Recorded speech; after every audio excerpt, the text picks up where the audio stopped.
plates and all that. Can we give a big round of applause for all the work that they've done all weekend long? All right, this is the Bram Stoker Awards show, and I am here to introduce, I am the Bram Stoker Awards show coordinator. Fancy words for an unfancy job. Our MC tonight is the same gentleman who's done so for the last 2 years. I think it's your third year running, and it is Kevin Wetmore Jr.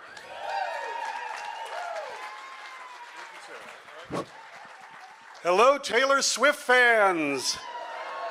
Wait, damn it, this is last year's script. Never mind. What's up, Halloween people? Yeah, it's your boy, Generic Mayberry. Oh, crap, real Mayberry's here. This is every trickster's worst nightmare. The person I'm imitating is in the audience. Be cool, Kev, switch it up. It's your boy, Generic Lisa Morton. God damn it. It's your boy, Generic Paul Tremblay. It's your boy, Generic Ronald Malfi. It's Kirkland Brand Linda Addis. I can't even pull that off. You know what? I'm just going to own it. It's your boy, Generic Mayberry. Thank you. I appreciate that because it's not easy being a Mayberry, either original flavor or generic. Because people see us and they all think the same thing, right? Big, burly guy, knows martial arts, big beard, horror writer, and they all think the same thing all of you are thinking. Evil stud muffin. I have come to accept that. Am I right? Yes, it's hard. So just remember that. Welcome to the accumulating event of StokerCon. StokerCon, our motto, more black t-shirts than you will see outside a metal concert. To the point where we give you a black t-shirt when you show up. You show up and we're like, oh, nice top. Here, put this on. We know what we are. We're happy, yeah. And this is the Bram Stoker Awards. That's exciting. Oh, yeah. No, give it up for the Bram Stoker Awards. This is important.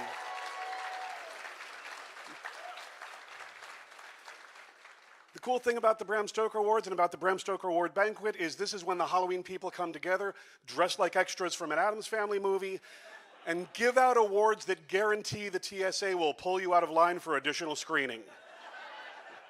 The hell is this? Gus, bring the wand over.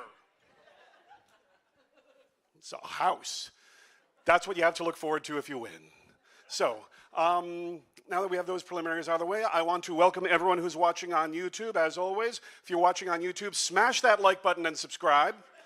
Like and subscribe, like and subscribe. Here at the Bram Stoker channel, we post new stuff once a year, so it would really help us out if you leave a 5-star review or a comment. That will really drive the algorithm. I would very much appreciate that. Thank you. Here we are for Horror Prom 2024, Enchantment by the Sea. Well, enchantment, a 15-minute Uber ride to the sea. But close enough. Yeah, it's Horror Prom, it's very exciting, but it's also Horror Thanksgiving. Because once a year, the family comes together. Some from far away, some from close. We get to see each other, sometimes only for once a year. There are issues, kerfuffles. How come the cousins got the good room? Why are we in here? What's with the air conditioning? You know, mom and the aunt are fighting, and now it's a whole thing with the aunt. But you get to see family. Horror Daddy is here, John Edward Lawson, president of the HWA. Thank you. Yeah. We have our board. Lisa's here. Mark, our treasurer. Maxwell, our executive director. All the trustees. Can we give it up for the people who help run the organization year-round? Brilliant work. And we've got Casey, Dennis, and Sarah, our local coordinators. Phenomenal con, you guys. Can we give it up for the local coordinators? They did a great, great job. And of course, the people who help out every year, Jim Chambers and Brian Matthews. Can we thank them? It's just lovely. The family comes together. It's outstanding. Auntie Linda's here. Linda Addison. Okay.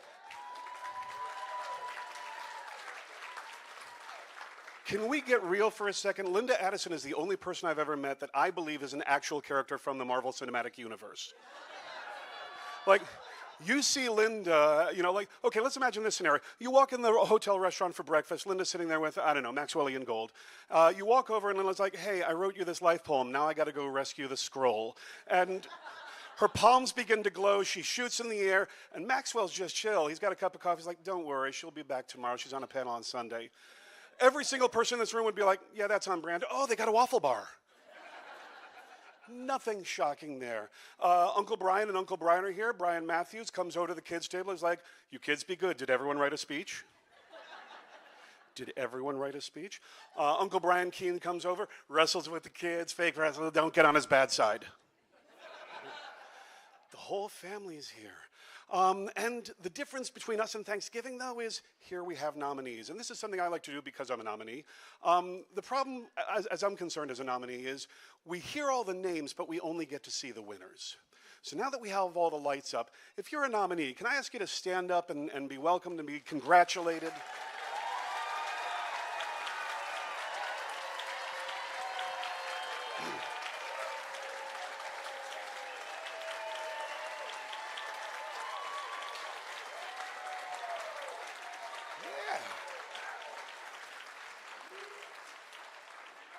Amazing, absolutely amazing. It is an honor just to be nominated. You are one of 5 or 6 people in the world that your peers have said your work is worthy of elevation. You have done, an outstanding achievement. We want to celebrate that.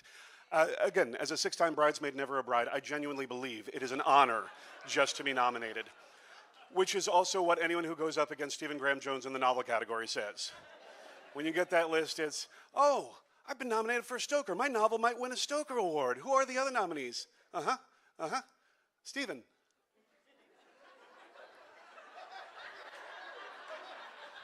It's an honor just to be nominated. You can see them go through the Kubler-Ross stages. Denial, anger, bargaining, depression. It's an honor just to be nominated. I feel you. I'm there. It is an honor just to be nominated. It's so exciting that we get to do that. So now that we have all the preliminaries out of the way, currently we are all Schrodinger nominees. Haven't won, haven't lost. We're in the box with the cat, a little drunk, kind of nervous. So it's my job to delay that for just a little longer. So with the preliminaries out of the way, I just have a few remarks for you. I take as my sermon tonight, it is hard out here on a horror writer. It is hard out here on a horror writer for several reasons. Thank you, I appreciate that. First, no one knows what we do, not even our own families. They don't understand it. They don't get it. My family thinks I sit down at the computer, I type for a little while, send it off to the internet, and magically a listing appears on Amazon and the royalties roll in. That is not what I do. But even when they see me doing what I do, they don't get it. Last month, I was sitting at my desk in my office at home, staring out the window, and my daughter comes in. She's 8 years old. She's the light of my life. I love her. She comes in and she says, Daddy, can you help me with my math homework? I said, oh, Daddy can't help you right now. I'm working. And she said, no, you're not. I'm like, no, Daddy's working right now. No, you're not. You're just staring out the window. Daddy is working, okay? I'm writing. She's like, you're not writing. You're staring out the window. I said, okay, you want to know what's going on here? Daddy's trying to figure out why the werewolf didn't come back. Logically, the werewolf should come back. The plot, however, requires the werewolf to leave and stay away for a while. I have to figure out why the werewolf doesn't come back and have it make sense, because otherwise Karen, that's Daddy's editor, is going to send it back to Daddy again saying, you need to fix this. So how about you help Daddy? Make it make sense. Why doesn't the werewolf come back? And she says, I'll ask Mom for help. But that was not the end of it. Because a week later, I go in for a parent-teacher conference, nothing bad, it was scheduled. I walk in, and her teacher says, well, last week, we had career week, and all the kids talked about what their parents do. And your daughter says, you tell werewolves what to do. And my response was, I wish. Let me tell you. You think you have it all planned out. You think you know what's going to happen. But then, and you have to know, I'm a plotter, not a pantser. So I have it mapped out, but then the werewolves, they start doing something else. I'm like, that makes sense. That's going to happen. So, you got to kind of let it go. And she just looks at me and goes, oh, okay. And it wasn't until I was home for half an hour that I realized neither one of us ever mentioned I was a writer. So now I think that my daughter's teacher thinks that I think I'm a middle manager to a group of werewolves. That I'm like in a corporate office somewhere, tie, sleeves rolled up, being like, okay, folks, gather around. We just got the numbers from corporate. Last quarter was not good. Everybody stop howling, okay? Okay, David, leave the sheep alone. We're going to order Liho folks, all right? Everyone in the conference room, I need you to shoot. Everyone just start spitballing. We're talking lycanthropic synergy here, people. Let's make it work, make it work, make it work. And that's not what it is hard out here on a horror writer, all right? It is hard out here on a horror writer because ours is the only profession, the only one in the world where people feel it is perfectly okay in polite conversation to tell you they don't like what you do. When you meet a stranger and they say, well, what do? You could say, oh, I'm a hitman for the mob. And they'd be like, oh, what an interesting thing. How did you get in that line of work? But if you say, I'm a horror writer, they say, I don't care for horror. I don't understand why anyone could like it or read it. And I'm like, well, no one likes what you do, Rebecca Johnson, RN. Feels stupid just saying it. No one would say to that hitman, I don't care for contract murder. It's not something I care for. But no, they're perfectly happy to tell you how unimpressed they are with your little werewolf novel. What do you do? Oh, I'm a cardiac surgeon. I don't care for internal medicine. So messy. And that's what we have to put up with. It is hard out here on a horror writer. It is hard out here on a horror writer because of you, all y'all. And I'm not blaming you. I'm not mad. Don't feel offended. The problem is my nightmares have begun to feel like plagiarism. Just go with me on this. As I look around this room, and what a fabulous room it is, there are more people in this room that I have read than people I haven't read. I love horror. I consume horror like the Cookie Monster. I go through it so much. I've read a lot of you. And the problem was, way back when I first started my career as a horror writer, my nightmares were an inspiration. Like Poe, like Lovecraft, like so many, I'd have a nightmare, I'd wake up, I'd write down impressions, images, sensations, things I heard, feelings, and then a day or two or a week later, I'd turn it into a short story. And I sold a lot of short stories based on my nightmares. It was good. But nowadays, the nightmare begins and I'm like, oh God, oh no. This is Josh Mallerman's Goblin. That's from Ron Malfi's Black Mouth. That's a Linda Addison poem. That's pure Paul Tremblay. Giant snake back there, you're from L.E. Daniels, thank you. And Blood Spattered Bride next to that, you're pure Krista Carmen. Krista did it better. Now I just want to have the dream where it's me, Mr. Spock, Peter Dinklage, and Mr. Salka, my 4th grade teacher, while my mom pilots the hovercraft. So you can all go. It's really annoying because my insecurities and my anxieties and my frustrations and fears used to be taken by my subconscious and turned into lucrative horror fiction. And now I go to sleep and realize, great, now I'm in the plot of Don't Fear the Reaper, just with some childhood memories. Y'all make it hard to be a horror writer. It is also hard out here on a horror writer because of fans. And again, I do not mean to put down fans. I love fans, I adore fans. Granted, I write mostly nonfiction and short stories, so I don't have fans, I have critics. And this one guy on Amazon who says I'm a waste of time. Thanks, Mom. Okay. But all horror writers begin as fans, right? We start off because we love this genre, and then we want to be a part of it. We all start as fans, and I get that. I fanboy hard. Back in 2018, I was the co-chair of StokerCon when we were in Providence. And at this point, I figure I'm jaded. I'm hanging out with Ramsey Campbell. We're calling each other by our first name. I got this. And then Paul Tremblay comes in. First time I meet Paul Tremblay, I fanboy hard. I'm like, run right up to him, like, Mr. Tremblay, oh my God, I love your work, huge fan. The Head Full of Ghosts is like the best thing I've read in years. And he's like, cool, thanks. I was like, I just really like your work. Do you mind if we get a photo? And he says, sure, can I finish using the restroom first? I'm like, oh yeah, of course. I'll meet you over by the sinks. I get it, I'm a fan. I'm a big fan. I understand that. But it's my belief that at some point, Paul has met with extreme fans, like some of you. Those people who are into it a little bit too much. You cannot tell me that at some point, he's doing a signing like North Revere, Agawam, Worcester, and a couple with matching ink comes up to him and is like, oh my God, Paul Tremblay, we're your biggest fans. All right, we got to tell you, we had a cabin at the end of the world themed wedding. Paul's like, cool, thanks. And they're like, yeah, we tried to stay as close to the book as possible. My brother was my best man. I miss him so much, but totally worth it. And Paul's like, cool, thanks. And they're like, anyway, Paul, can we get a photo? And Paul's like, yeah, can I finish using the restroom? I just suddenly realized I might be giving the wrong impression of Paul Tremblay here. I don't mean to suggest that he meets his fans. What I'm trying to say is at the reception afterwards, if you see him walking into the men's room, don't think, time to get an autograph. Paul does not meet fans in the restroom, okay? Leave him alone, all right? John Langan, on the other hand, have at it. Knock yourself out. Now I'm going to do something no comedian should ever do and explain that joke. Anytime you hear me mention someone up here, anytime I say a name, anytime I mention someone's work, I get permission beforehand.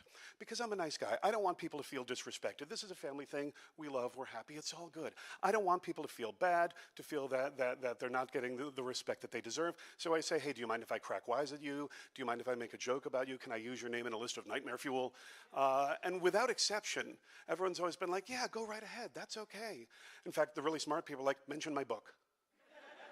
Wait, what? I was going to make a joke. They're like, well, yeah, there's no such thing as bad publicity. Mention my book.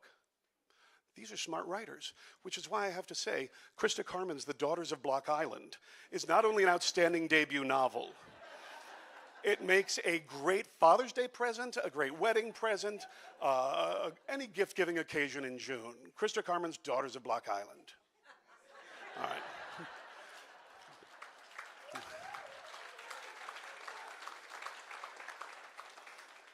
So I asked people, is this okay?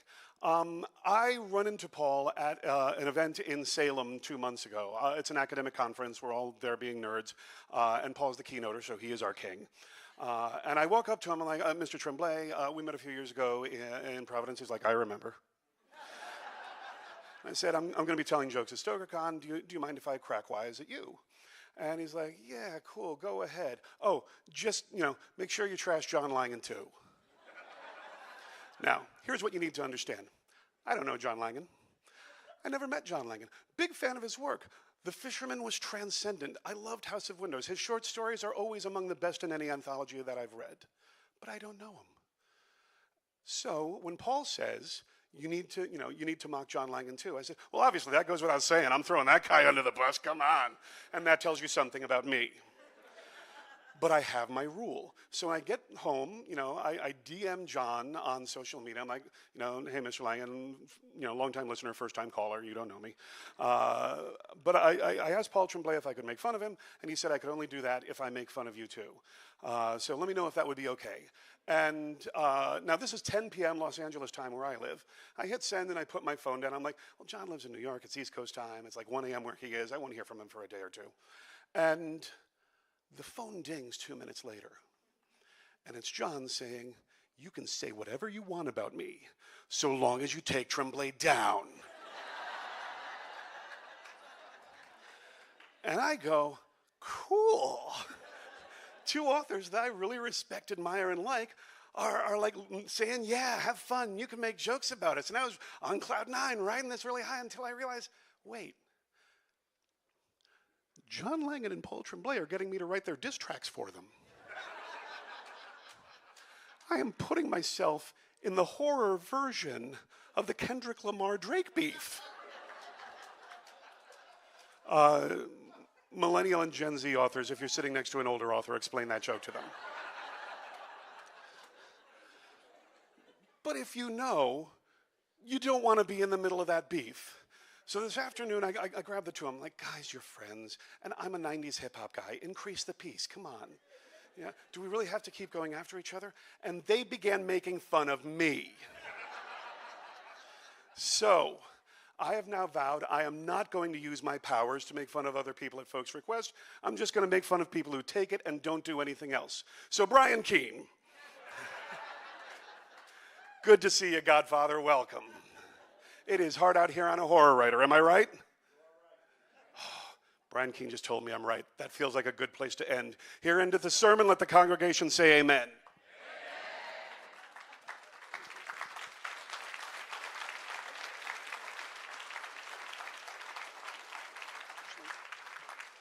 I'm about to bring up your keynote speaker, but the one thing that I did want to do, if you got the souvenir book you've seen, there's an in memoriam page, and I don't want to bring the mood down. I don't want to make us sad, but we did lose a lot of good people this year. So I'm just going to ask you, if you wouldn't mind raising a glass to me, or with me, to absent friends.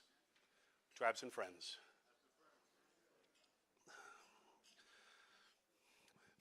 All right. Let me bring up your keynoter here.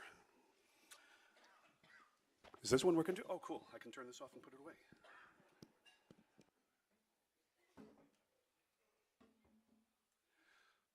Maxwell Ian Gold is the executive director of the Horror Writers Association, an award-winning poet, and an amazing human being. I must also add that he was the first man on the beaches at Anzio. He led a group of warriors against a corrupt race of elves known as orcs. He invented Yoo-hoo, and he is now deeply regretting telling me when I asked, well, how do you want to be introduced? Oh, just say whatever. Learn from his mistake, people.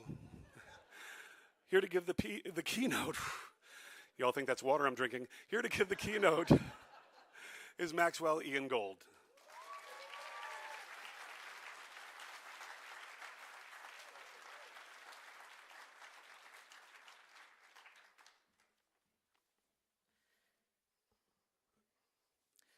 Thank you, Kevin. I was going to think of something witty to say, but that's. I don't regret him saying whatever he wanted to say.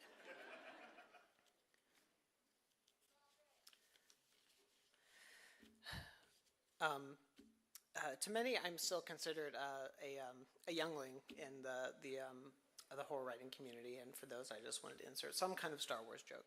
And you know, while this is true, you know, I feel like I've been embraced by this. I feel like I've been embraced by this community as if I've been here, you know, for decades. And you know, for me, that's a difficult thing to put into words.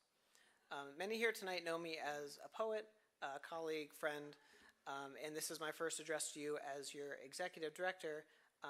However, to me, I feel like I've known a lot of you for a very long time. So this feels less like a speech and more like a conversation that I'm having with friends, despite this fact that I'm reading off of this speech. Anyway, you know, and I wanted to take the time to talk to you about how important the idea of the Horror Writers Association is. You know, and it's an idea that I've come to understand through this community and why we're here tonight. One built on compassion, friendship, and laying the foundation so others can follow in the footsteps of like-minded creators, building on a foundation of a continuous legacy, so others can follow in the footsteps of like-minded creators. And I just read that not only the darkness, but the beauty of an idea that has persisted for almost 40 years. You know, and that's something to pause on. You know, this organization is almost 40 years old. You know, I do plan to speak further on this idea, and without sounding a little too cliche, you know, obviously that idea is the Horror Writers Association. And don't worry, I won't spend too long on the history lesson. I know we're all familiar with it.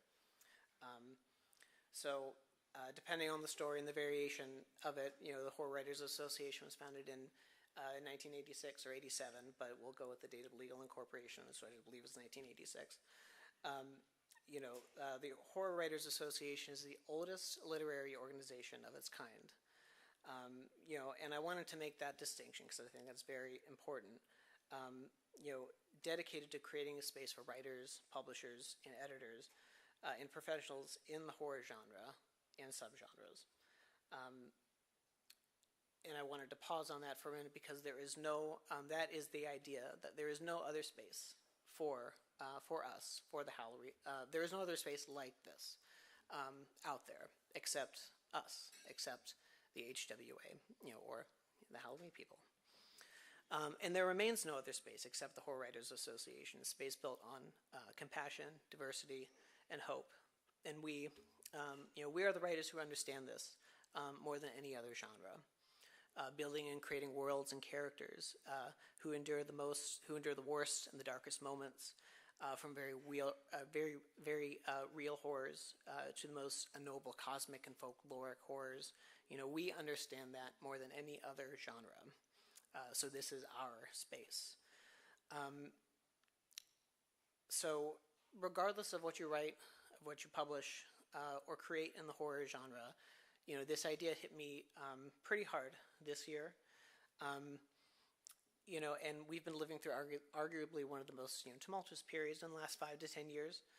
And don't worry, I'm not going to get into a whole spiel about that.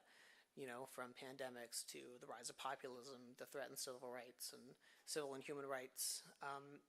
You know, the need for an organization like the HWA, I feel, is more important now, more than ever. However, you know, it really got me thinking to how powerful the idea of horror and a space for horror writers and horror itself has become. In 1991, the Horror Writers Association had about 300 members. Now, as of this year, the Horror Writers Association has over 2,000 members across the world, over 34 countries. And speaking of, well, before I go further, you know, that also, our international membership has grown considerably to nearly 12% of our total membership across all levels of membership.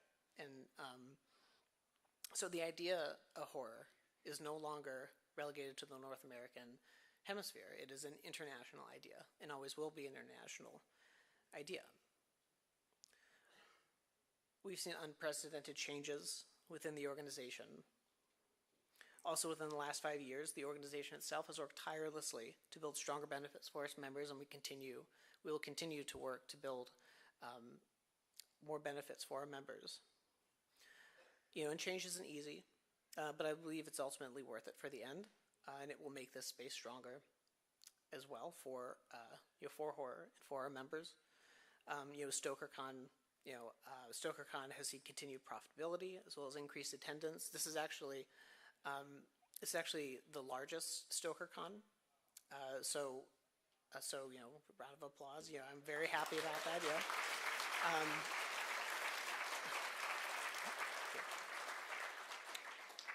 You know, the changes don't stop there, and there's plenty of time to talk about that. But believe me, that's not why. You know, that's not why I'm here tonight. You know, I could go on a director spiel and talk about all that, but you know, we're gathered here to celebrate horror and to celebrate you know, our incredible nominees and as Kevin said, you know, horror prom as well, and all the contributions to the horror genre, and to continue to lay the foundations for a stronger, brighter, and more compassionate space for horror, and to continue to build on this living experiment conceived as the Horror Writers Association. And no matter how long you've been writing, publishing, editing, or creating in this space, it will continue to exist for you, and for you and for everyone, for the Halloween people. And I also wanted to make a toast. You know, while the HWA is technically 3 years away from our 40th anniversary, you know, I really wanted to end on a note asking everyone to raise their glasses for another 40 years of celebrating one of the most cherished idea. You know, a continued space for all of us and a space for the Halloween people. So, thank you.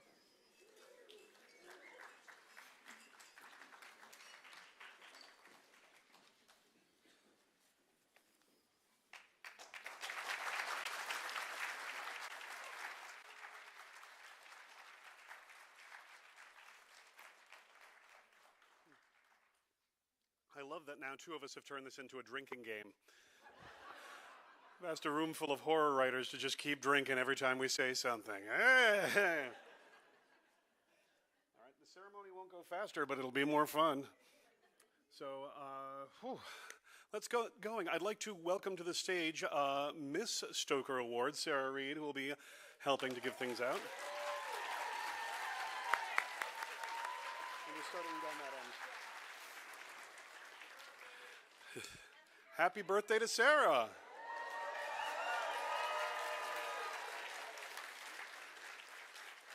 My instinct is to make us all sing, but Brian keeps looking at me going, And all the nominees are looking at me going, including myself. So let's just going here. We're going to start off with the superior achievement in short nonfiction. And again, a reminder from Brian Matthews, write a speech. Even if you're not nominated, you could win. You don't know. You don't know. Have a speech ready. Superior Achievement in Short Fiction, Rhonda Jackson-Joseph and Sarah Faxon will be giving out the award.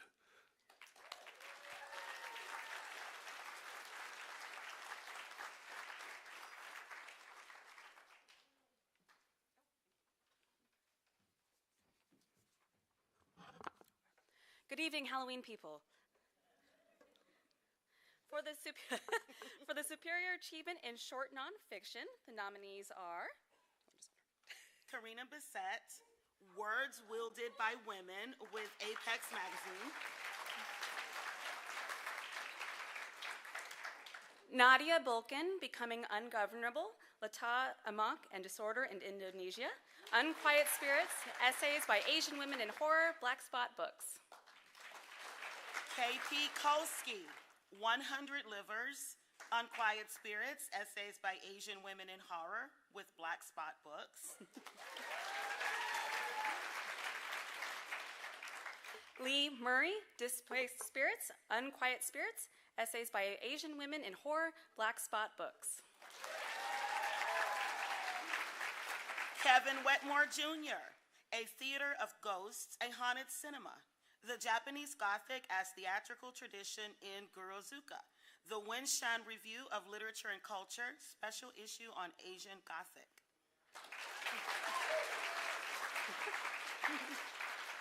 And the Bram Stoker Award goes to... Let's see if we can open the envelope smoothly. Nadia Bulkin, Becoming Ungovernable, Lata Amok and Disorder in Indonesia, Unquiet Spirits, Essays in Horror by Asian Women with Black Spot Books. Congratulations.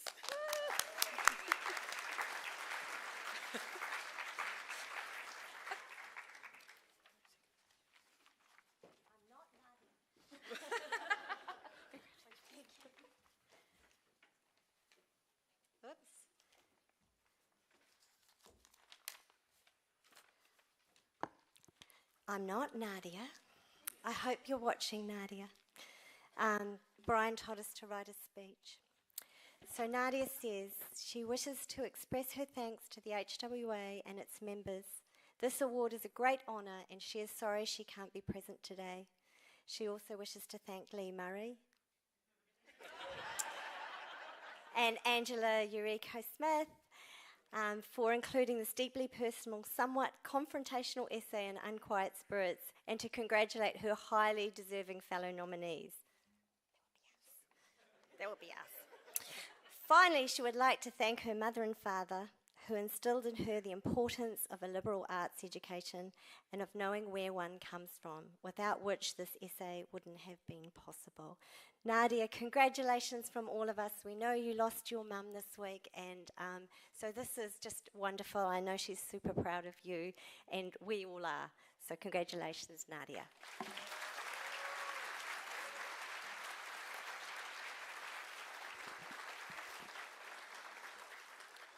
Just for clarity, I am also not Nadia. But on behalf of Lee and myself and everyone who's not Nadia, it is an honor just to be nominated. Coming up next, Superior Achievement in a Graphic Novel, Mort Castle and James Chambers presenting.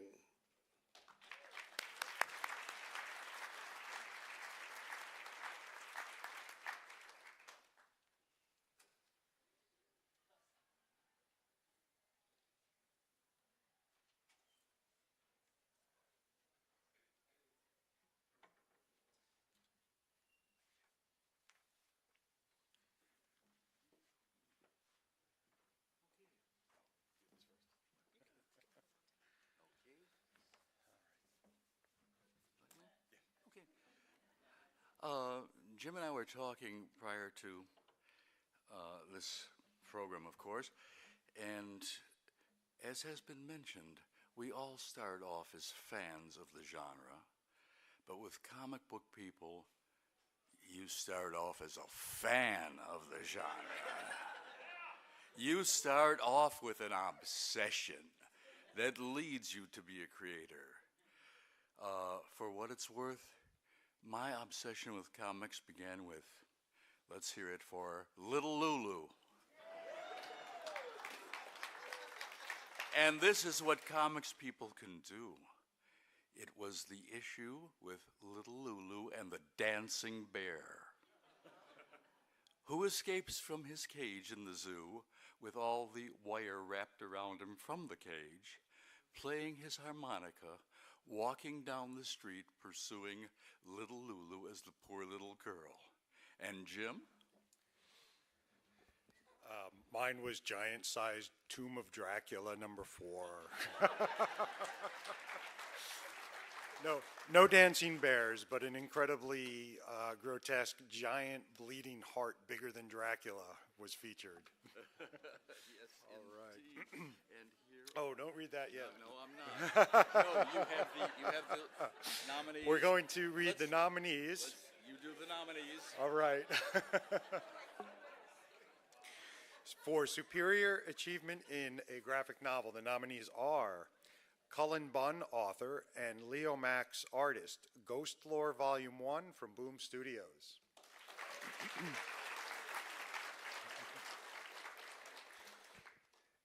Adam Caesar, author, and David Stoll, artist. Dead Mall, Dark Horse Comics. Amy Chu, author, and Sue Lee, artist, for Carmilla, the First Vampire, Dark Horse Comics.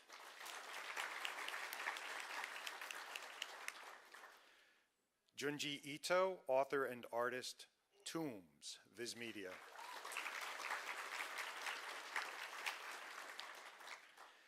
Gao Tanabe, author and artist, H.P. Lovecraft's The Shadow over Innsmouth, Dark Horse Comics.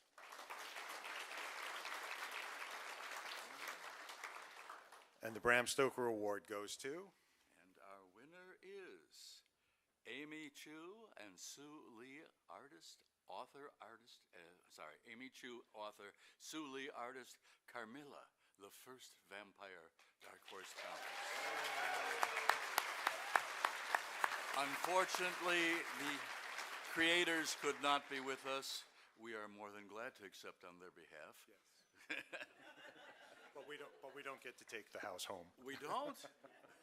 Watch me.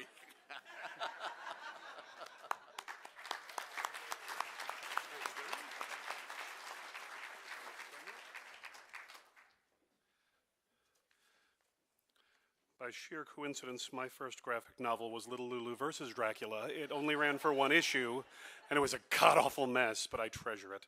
I also hope you'll forgive me. I just wanted to take a quick personal second. The reason why we're called the Halloween people was my wife trying to explain to our young children what the HWA is. And they came down to see the Halloween people tonight. So my wife, Lacey, and children, Kevin and Cordelia, just got here. I just want to say thank you. You're the reason why we're the Halloween people.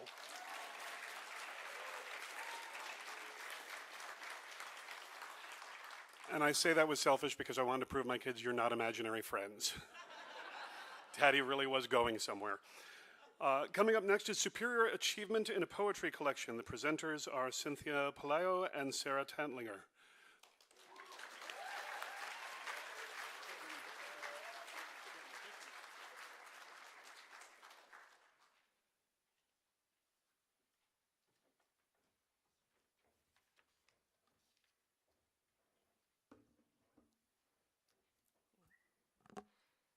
In an increasingly volatile socioeconomic and political landscape in which monsters are constantly trying to destroy us, it is the duty of the poet, in lines, stanzas, sonnets, a haiku, a protest chant, or a protest sign, or more, to demand change. In a concentrated format of just a few words, poetry has the power to convey so much emotion to each other and to the world what we are feeling. Poetry is important. Its roots in history have been tied to horror for centuries. And seeing the new ways writers continue to push boundaries and formats, To create exciting works and simply have fun is always inspiring. The writers nominated for their works tonight continue to show how poetry, especially within the lens of horror, is a needed and timeless staple of the genre. The nominees for Superior Achievement in a Poetry Collection are Maxwell Ian Gold, Bleeding Rainbows and Other Broken Spectrums, Hex Publishers.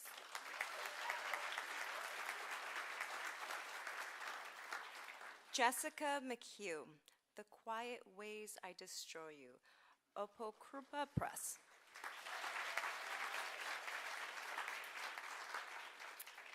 Mariska Pichette, Rivers in Your Skin, Sirens in Your Hair, Android Press.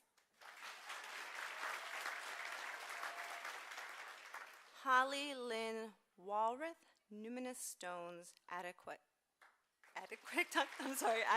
Press. Stephanie M. Wojtowicz, On the Subject of Blackberries, Raw Dog Screaming Press.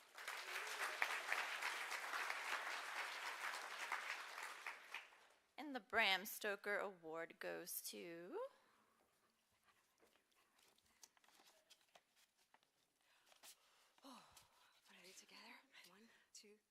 Stephanie M. Wojtowicz, On the Subject of Blackberries, Raw Dog Screaming Press.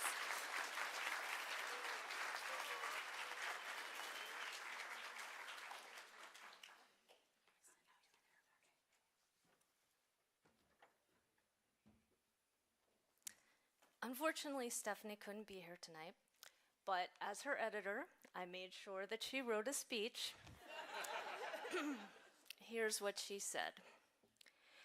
I wrote this collection while being haunted, and once again, poetry saved me from my ghosts. Thank you to everyone who took a moment to read this book or share your own mental health or postpartum experiences with me. We might be the Halloween people, but we are also the fiercest, most compassionate group I've had the pleasure to be a part of, and it's your light as well as your darkness that forever makes me feel less alone. This one is for my daughter Evelyn, my most wonderful and treasured accomplishment. Every second of pain or discomfort was worth it to hold you in my arms. Now, Stephanie would be the first to tell you that she has a lot of fears, but I know that as a poet, she's fearless. Congratulations, Stephanie. I'm so proud of all you've accomplished.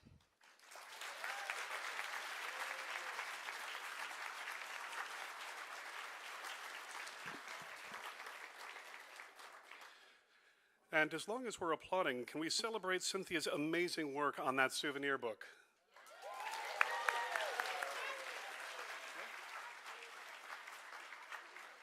That goes without saying. And Todd Kiesling's amazing cover. And interior illustrations, yeah. Up next is Brian Keene to present the Specialty Press Award. Well, now I'm curious, are you booing Brian Keene or the Specialty Press Award? What do you got against them? It's hard out here on a horror writer, man. Getting you and the press are being disrespected by Paul Tremblay. Hard out here. I'll take Tremblay, you take Langan. Let's go. All right. It's going to be a Donnybrook. Now it's a con. Okay, I promised Brian Matthews I could do this in 3 minutes or less. So what we're going to do is we're going to time travel. We're going to go back about 20 years ago, when you could make a decent middle-class living as a horror writer. The way you did this was with mass market and trade publications via New York and the indie presses, and also via signed limited editions from small presses that catered to the collector's market. It was a glorious time. Then, the Great Recession hit. Raise your glass if you remember the Great Recession. Seemingly overnight, many of those indie publishers and small presses just died. And some of New York's publishers merged together in an effort to survive, forming what is today's Big Five. In the middle of all this turmoil and uncertainty, Paul Goblish got the bright idea to found Thunderstorm Books.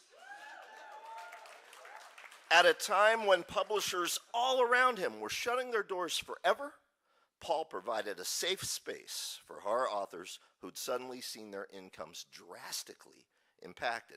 So let's travel back to the present now. Paul's been doing this for over 15 years. In that time, he's continued to offer that safe space. He's one of the first small presses to widely publish in collectible format horror writers from multiple marginalized communities. He's offered a home to veterans, bestsellers, and up-and-comers.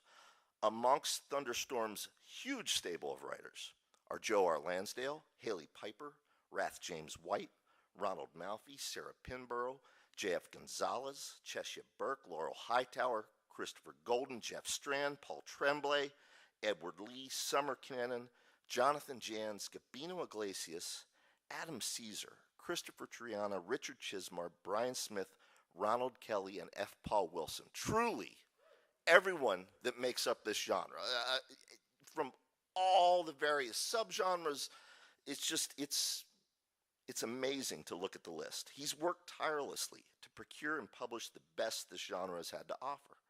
He's always paid fairly and on time.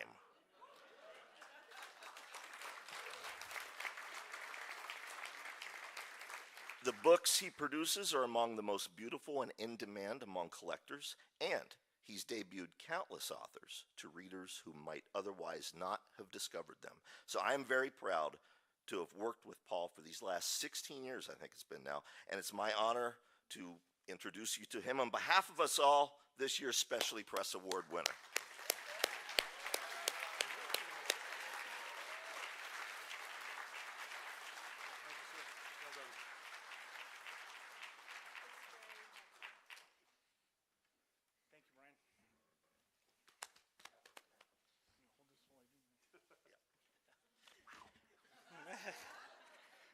Thank you, everybody.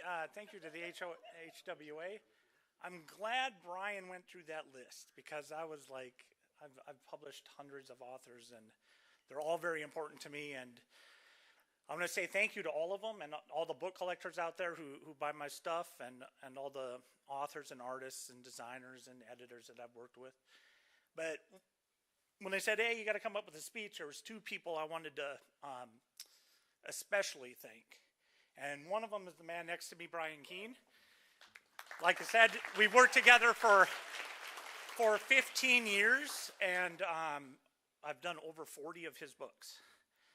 And for those who aren't aware, sometimes a press doing 40 books is in of itself pretty decent. So, but 15 years, over 40 books, it's been great. We do nonfiction, we do collections, stories, novellas, fiction. And he has something that many of you probably know, a multiverse. So in his multiverse, there's other worlds where things aren't quite the same as here, and I'm like, I wonder what would it be like to be running Thunderstorm Books in a multiverse where I don't have Brian Keene working with me, and it's a hellscape. And the second person I would especially like to thank, I've worked with not as much as Keene, but I got a submission from a person, and they sent me the most powerful, most emotionally driven, personal book I've ever read. And it moved me in more ways, and I was like, are you sure you want me to publish this? I have a lightning bolt as a logo. And that person is Cynthia Paleo with We Came From an Island. That book, if there are people out there that say, what do you do? That's the book I want to pull out of my pocket and hand to them and say, this is what I do. So thank you especially to you two, and then thank you to everybody, though, in the HWA for this award. I really appreciate it. And I do want to thank my family, my wife Janet, and Emily, and Tanner, and Melinda. So thank you very much.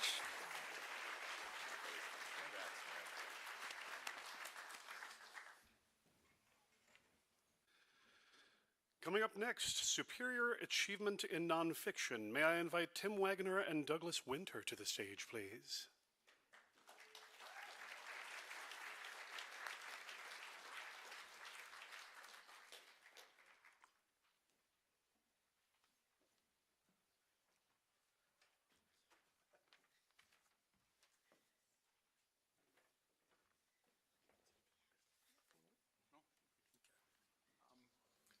is a category for those wonderfully creative and intelligent people who don't make things up. Jim, you want to do the honors? I make things up. Thinking about this award, I was realizing what role nonfiction plays, probably in a lot of our developments. The times that I spent sort of obsessively searching for any kind of vampire lore, any kind of werewolf lore, anything about Bigfoot, anything about Loch Ness Monster, because those are the times that I could kind of start to imagine maybe this is real. And that is a little scarier than the thing on TV with the rubber suit and the zipper in the back, as much as I love those things. And I also realized that probably the most impactful long nonfiction for me was the Mothman prophecies. Because if you read that damn thing, it's like, oh my God. And I was finished this thing at about 2 in the morning when I was I was 14 or 15. And the very last line is a quote from Charles Fort. And it says, "If there is a universal mind, must it be sane?" And I lay there in my bed for a long, long time, staring at an abyss that just opened up for me. And honestly, that became the theme of an awful lot of my fiction. It came from one line from a piece of nonfiction. So the power of nonfiction and horror, I think sometimes people don't realize it, but it can be absolutely huge. And we're pleased tonight, honored tonight, to go ahead and present this award. You want to read them? Go ahead. Okay. So, here are the nominees: Robin R. Means Coleman and Mark H. Harris. The Black Guy Dies First, Black Horror Cinema. From Fodder to Oscars, Simon & Schuster Saga Press.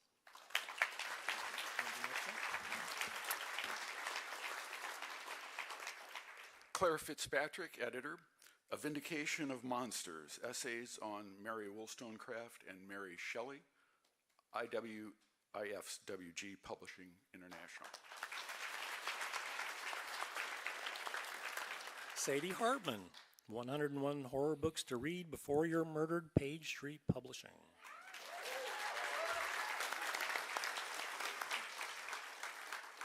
Lisa Martin, The Art of the Zombie Movie, Applause Books.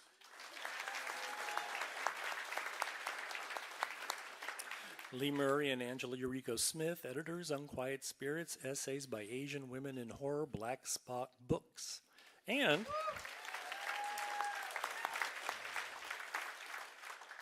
the Bram Stoker Award goes to Sadie Hartman for 101 Books to Read Before You Are Murdered.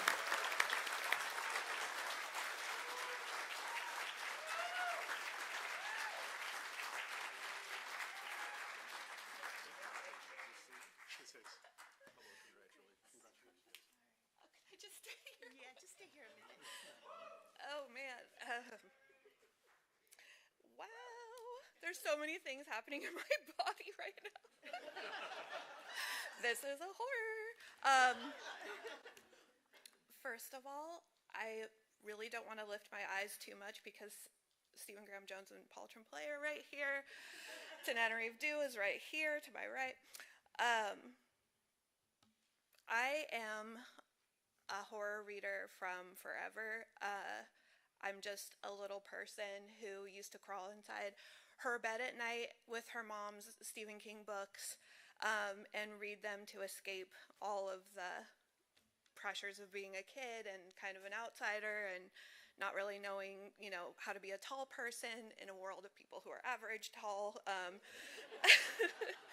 So I first and foremost want to thank all of you because my book is a love letter to your books. And I just want to thank you for the hours and hours of free therapy that you have provided for me. Horror is truly my happy place. I just looked at Stephen Graham Jones. Whew.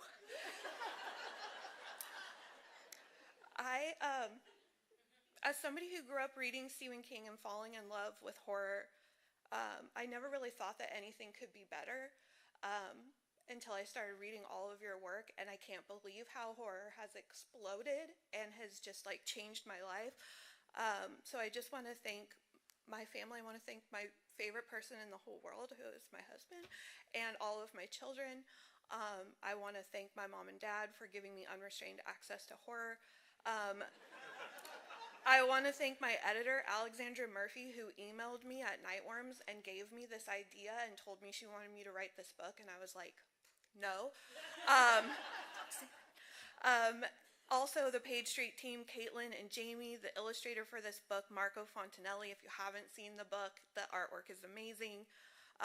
Friends who have helped me and supported me on my debut journey, like Brian Keene, my friend Seth Umble, who has told me RELAX while I was writing this book, Becky Spratford, who isn't here but is my mentor, Josh Mallerman for the amazing foreword, Emily Hughes for being an amazing person who is in horror, Danielle Trussoni for her write-up, Stephen Graham Jones, a huge and early supporter of my book, Rachel Harrison, Ellen Datlow, Chuck Wendig, Paul Tremblay, P. Jelly Clark, Fangoria, Bloody Disgusting, Horror DNA. Like, thank you so much for talking about my book. Like, that's what we do in this Halloween people thing, is we love each other and we share each other's work. I want to thank the essayists, Haley Piper, Eric LaRocca, Rhonda Jackson, Cassandra Kaw, Daniel Krause, all the editors I've ever worked with, all the bookstores, all the libraries. There's a reader named George who turned this book into a yearbook and had all of you start signing it, which I did this time. You know, people were like, are you going to table and sign books? I'm like, no, I'm going to get my book signed. Are you crazy? So thank you, all of you who recommend it and support it. Bookstagram, Book Talk, you guys are amazing. I love you. I will always read horror forever. Thank you.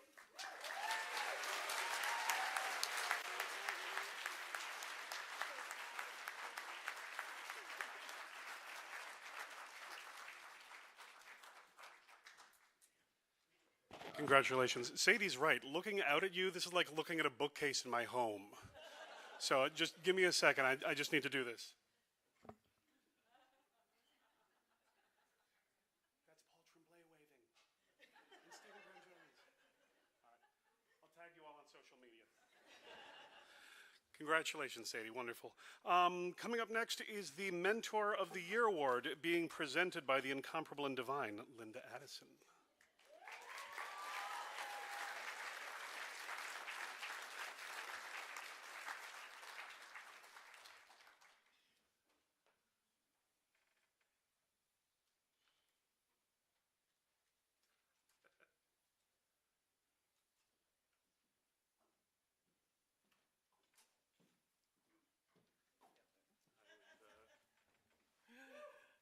Hello.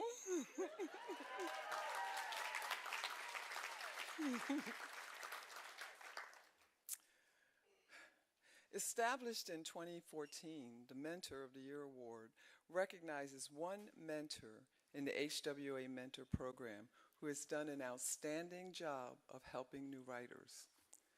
The award is chosen by the current manager of the program. This year, J.G. Faraday, who is the guy, the manager, has chosen L. Marie Wood.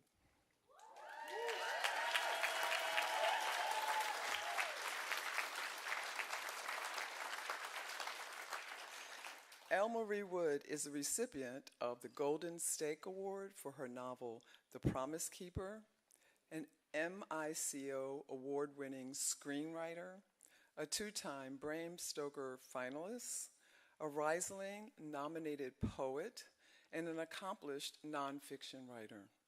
She has won over 50 national and international screenplay and film awards. Yes.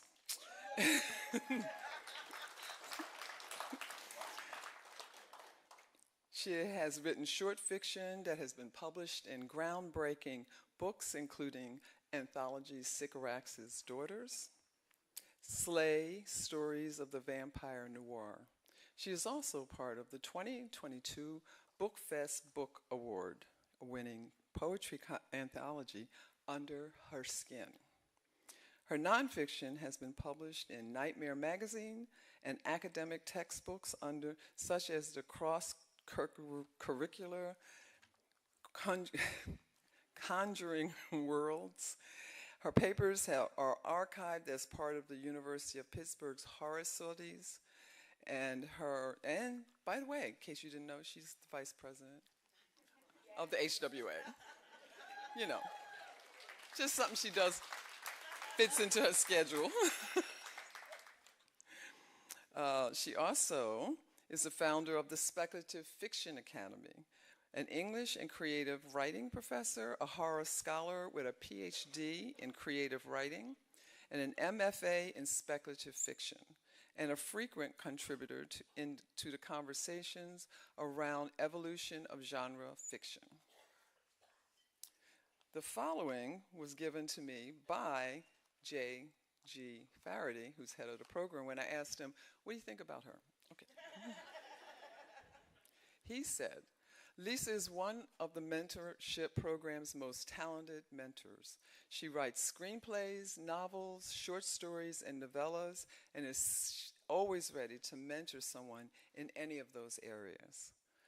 Since 2021, she has been unfailingly committed her time and energy to helping novice writers improve their craft. And she has expressed to me on more than one occasion that she loves doing it. She is also a mentor with the Science Fiction and Fantasy Writers Organization and one of the authors showcased in the upcoming and highly anticipated Madness in Writers, The Untold Truth. I've known, and this is JG. I've also, but I've known Lisa both professionally and personally for a long time, and I have no problem saying that she is one of our most dedicated mentors. But more importantly, here's what some of the mentees have said.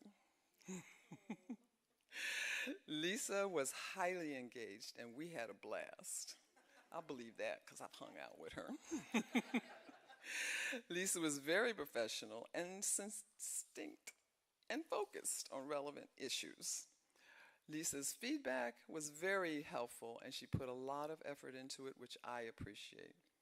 Perhaps what sums up Lisa best as a mentor is her own quote from a few years ago when he asked her if she'd be interested in being a mentor again after a following semester.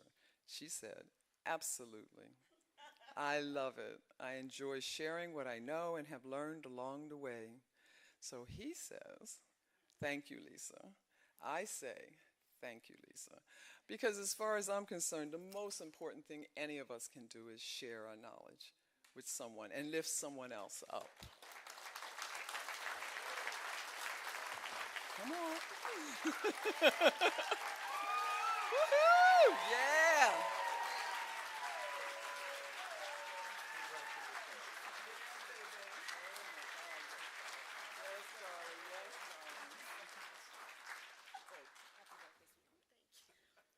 Oh my goodness. Wow, gosh, Linda, you are tall.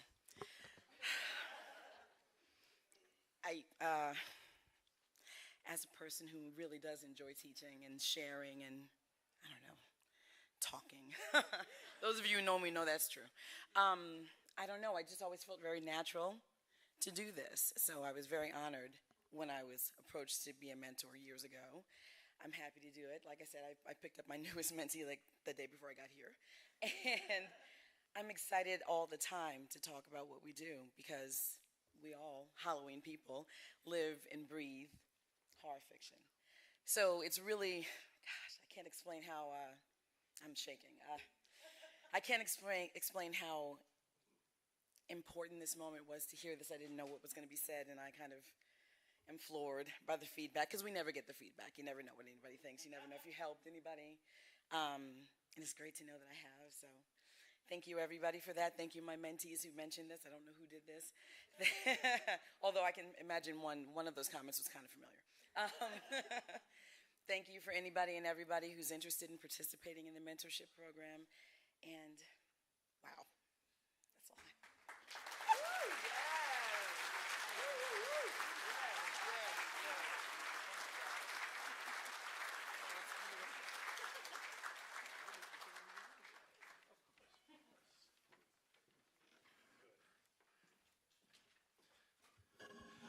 Congratulations again, Lisa, and thank you, Linda, for all you do to keep the galaxy safe.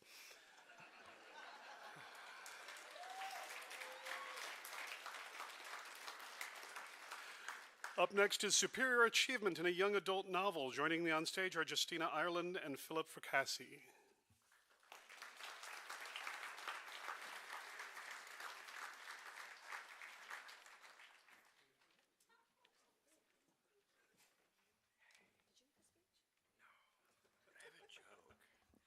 So, in true YA fashion, we did not prepare a speech.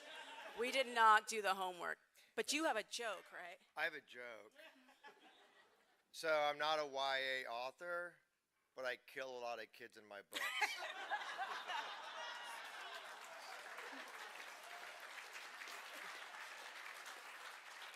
They probably had it coming, so yeah. They definitely had it coming. You want to do? I'll go first. You want to do like every other? Yeah, we'll do every other. Okay. Do you Okay. All right. So the nominees for Superior Achievement in a Young Adult Novel are Kaylin Bayron, You're Not Supposed to Die Tonight, Bloomsbury YA.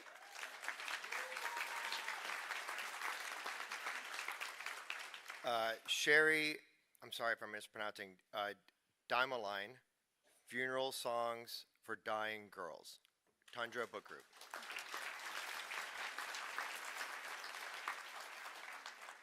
Kristen Simmons, Find Him Where You Left Him Dead, Torteen.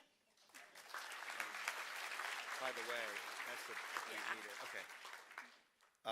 Cynthia Lytic Smith, Harvest House, Candlewick Press.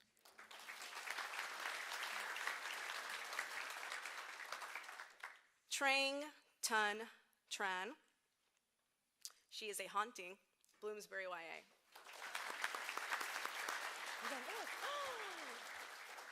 And the Stoker Award goes to... Oh, yes. Sorry. Trang Tun Tran, She Is a Haunting, Bloomsbury YA.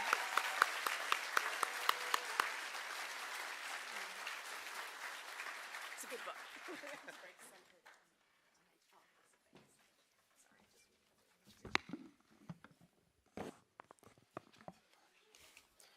Hello, everybody. Unfortunately, Trang was not able to be here with us tonight, but did send us a speech. Thank you to the Horror Writers Association for this incredible honor. Wherever I am at this moment, I trust that I am absolutely freaking out. She Is a Haunting was born out of my need for a Vietnamese final girl to make it onto the page in a genre I love dearly. In sharing this story about a queer girl searching to belong in the hungry house that answers her, I've found my own community of booksellers, librarians, teachers, queer folks, horror lovers, and of course, my publisher, Bloomsbury, that has made this journey possible. Thank you so much.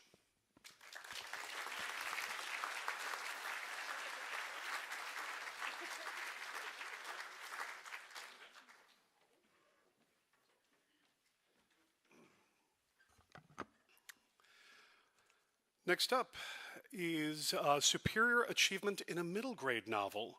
The presenters are Brian Matthews and Megan Arcuri.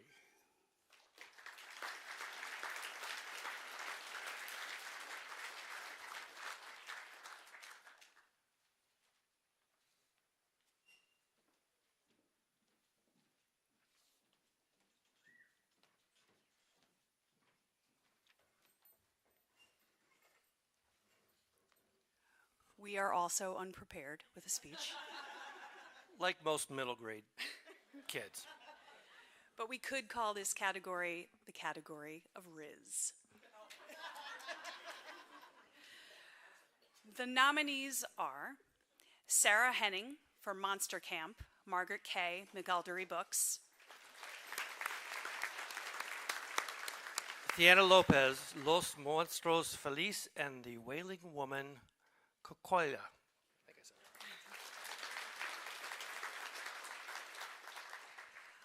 Laura Senf, The Night Housekeeper, Anthenium Books for Young Readers. Reef Tuma, Francis and the Werewolves of the Black Forest, HarperCollins.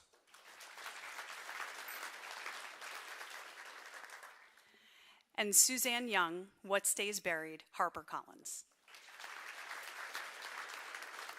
And the Bram Stoker Award goes to Laura Senth, The Night House Keeper, Anthenium Books for Young Readers. Congratulations. Tanya Pell is accepting. Tanya Pell is accepting. Tanya's accepting.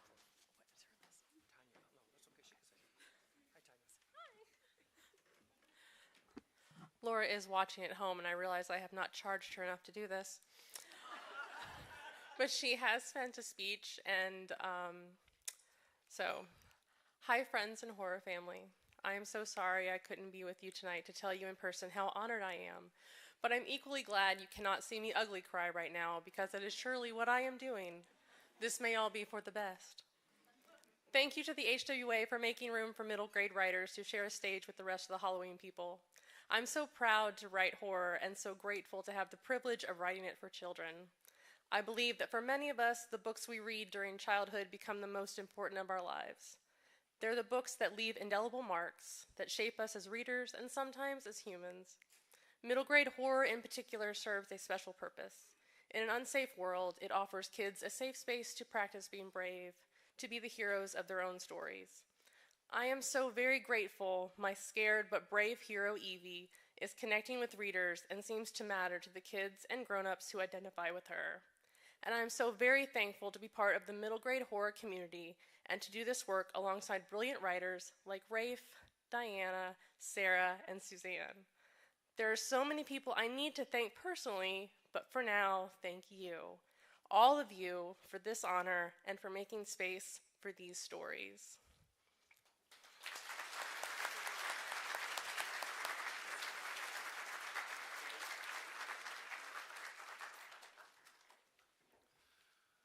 Look, I'm not going to say anything, but someone didn't have a speech prepared.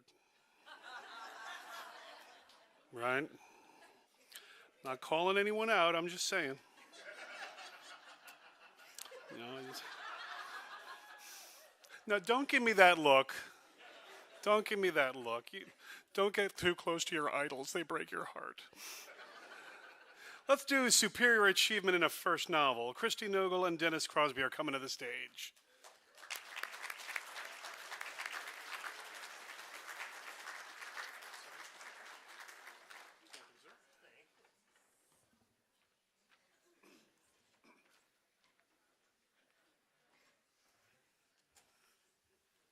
I didn't prepare a speech, did you?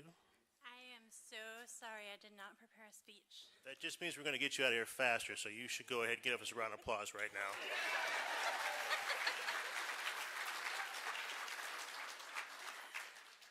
For superior achievement in a first novel, the nominees are Krista Carmen, The Daughters of Block Island, Thomas and Mercer. Johnny Compton, The Spite House, Tor Nightfire Macmillan.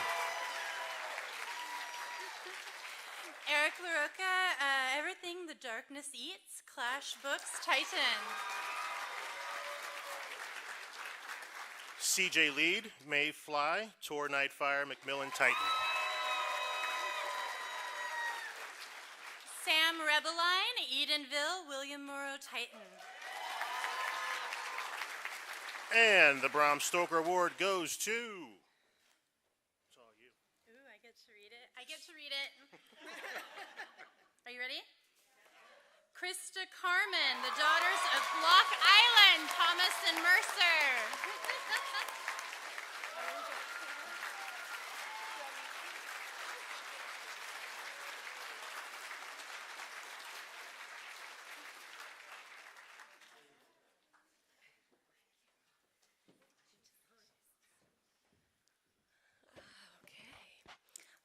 I did write a speech. Thank you so very much, first and foremost, obviously, to the HWA and everyone who read and recommended or shared or anything with this book. And thank you, and I'm very honored to share the category with Sam and CJ and Johnny, and Oh my God, I'm so sorry. I was blanking on Sam, CJ, Eric. Thank you, Eric, of course. This novel is very special to me because 10 years before it came out, I was sitting in a treatment center for substance abuse, and my biggest fear was, what am I going to do with all of my time without drugs and alcohol? And I figured it out, and it was writing, which led me on a really wonderful journey, and I'm very grateful that this novel and this is part of the journey, and hopefully it's just one other stop on the journey. So I just wanted to thank my agent, Jill Marr, and my editors, Gracie Doyle and Charlotte Herscher, and the entire team at Thomas & Mercer. It just was a very wonderful experience publishing with them. Thank you to Gwendolyn Keist and Lauren Daniels and Josh Rex and Belicia Ria for their friendship and wisdom and help with the book. And thank you to my Monday Night Write group, Val Williams, Tom Dede, Larry Hinkle, a whole bunch of other of you guys. You guys are the ones that are here. And my We Are Providence group in Rhode Island of wonderful horror writers. Thank you to my mom, my dad, my family, my sister, my wonderful husband, John, who had to listen to a whole lot of ranting as to why the Gothic needed its own meta-narrative a la Scream. So sorry to him, but yeah. And then I'm going to be a weirdo and thank my dear departed Beagle because she sat next to me for every word that I ever wrote prior to publishing this novel. Thank you. And last but not least, I want to thank my daughter, Nell, because I love the quote by Stephen King that fiction is the truth inside the lie, and she helps me search for the truth every day. So thanks very much.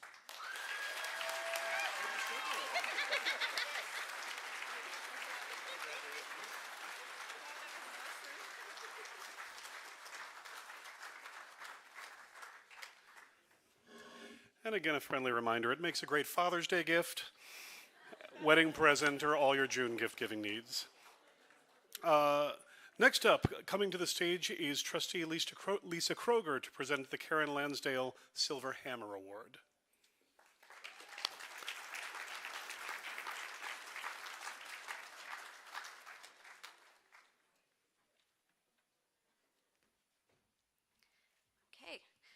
As chair of the Board of Trustees, I have the honor of presenting the Karen Lansdale Silver Hammer Award.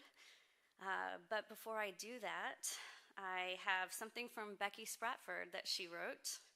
And she wanted me to read everything. So here I go. This speech is from Becky Spratford, HWA Secretary. Thank you to Lisa for reading this introduction of Leela Denning in honor of her receiving the Karen Lansdale Silver Hammer Award. I am unable to be at StokerCon this year for happy personal reasons, and this moment is the one of everything that happens at StokerCon that I am most upset to be missing. And I am very grateful to Lisa for allowing me the chance to still be there in some small way. The HWA is an organization that exists and functions because of its volunteers. With only one full-time paid employee, we could not do everything we do without our members who offered to volunteer to help us and help the entire genre. We appreciate all of our volunteers, but each year the board is given the task to single out one particular volunteer for going above and beyond. This year, when Brian Matthews nominated Leela Denning, every single board member agreed immediately, and no other name was even mentioned to be considered. This says a lot about the work Leela does behind the scenes for the entire organization. If you don't know what Leela does for the HWA, that says more about you than her. Why? Because Leela is the HWA's coordinator of all volunteers. Yeah, now you know why she is overdue to receive this award. Back when John Palazzano was president, we were expanding quickly and trying to do more and feeling overwhelmed. We, the board, realized we needed to step back from trying to do all the things and designate a coordinator to keep track of all volunteers, from who was volunteering where to which committees needed volunteers to who wanted to volunteer that hadn't been placed yet. I suggested Leela immediately for this role, quite honestly, before I even asked her if she was willing, because as a librarian, she is used to managing a staff and an entire collection for the St. Petersburg Public Library System. She is organized and task-oriented. She oversees the ordering of all materials for the library and the staff that gets them processed and on the shelves. It's a never-ending cycle with many moving parts, much like managing a fleet of volunteers. I knew she was up to the monumental and important task. She also has a great sense of humor, much needed when managing people, especially volunteers, especially writer volunteers. She has taken on the role of HWA volunteer coordinator, or since she has taken on the role. We have finally have a centralized list of volunteers, who is doing what, who is interested and not placed, and a procedure for others to go out and ask for more volunteers when they are needed. She also has an annual check-in with all of the committee heads to make sure that everyone is on the same page. Too often, the person volunteering to organize all the volunteers is an afterthought, especially when they are doing their job so well that no one really notices that they are there. The fact that she is being singled out is important for us as an organization. We are honoring the work that literally no one sees, that allows our volunteers to function. And since we are an organization powered by volunteers, this is huge. Leela is also a tireless promoter of horror, from reviewing for a library journal to putting horror prominently on display at her library, to including horror titles in all of her presentations to other library workers. She is a sought-after expert on book displays in libraries, to her positive posts about horror and horror authors on social media. Leela is more than the volunteer of the year. She is an asset to the entire HWA, a behind-the-scenes organizer that is an important cog in our machine. As you can probably already tell from these prepared remarks, Leela is also one of my dearest friends, and I could not be happier for her. Congratulations, Leela. We will celebrate together soon, but now is your time to be thanked in public for your tireless work for the HWA and the entire horror community. So come on up here, Leela.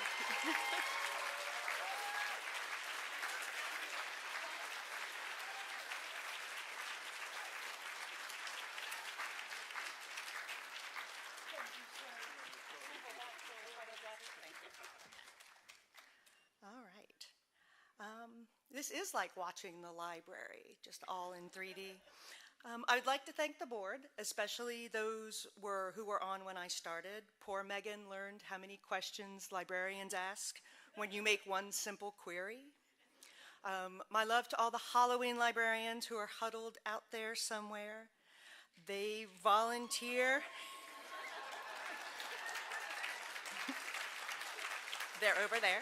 They volunteer to help get more horror in libraries and promote the genre any way they can.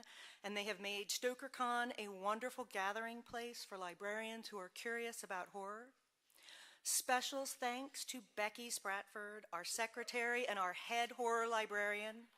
She is the one.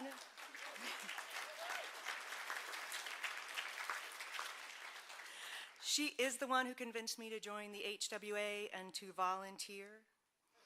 She has poured so much energy into this organization over the years. The people who volunteer as board members put in hours and hours of work every week, and they deserve our thanks for helping to keep the HWA running. The StokerCon chairs and the volunteers spend a year planning this conference. And there are many people who are longtime volunteers who have spent hours doing the work that keeps everything moving forward. It's not glamorous work, but the managers and coordinators of our committees deserve our thanks as well. Because when I see people start snarking online that the HWA should do this, or why hasn't the HWA do that, I think about responding. I don't, but I do.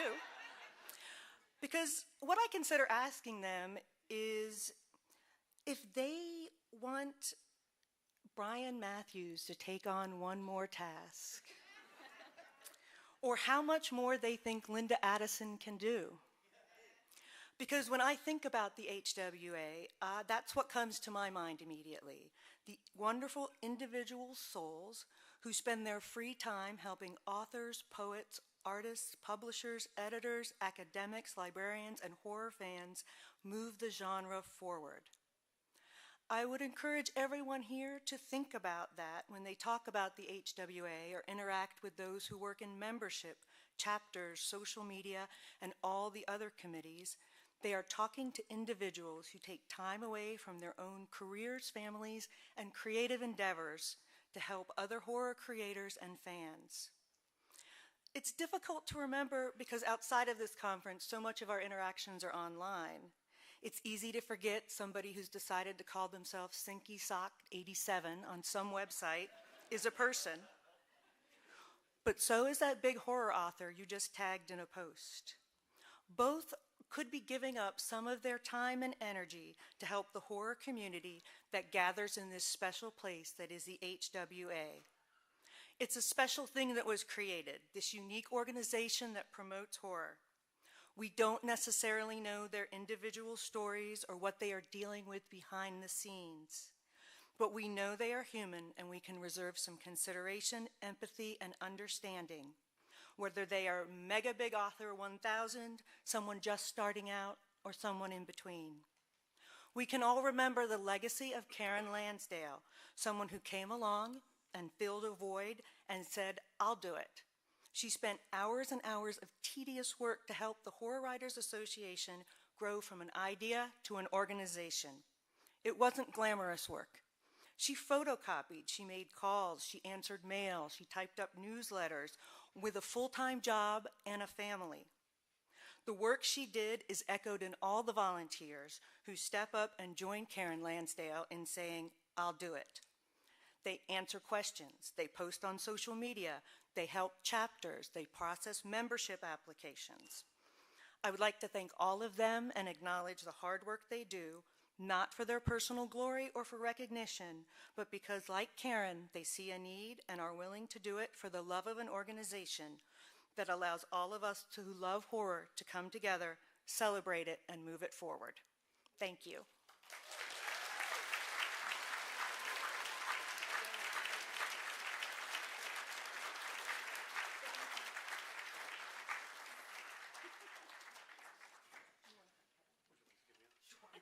She's holding a hammer. I know. Unsafe.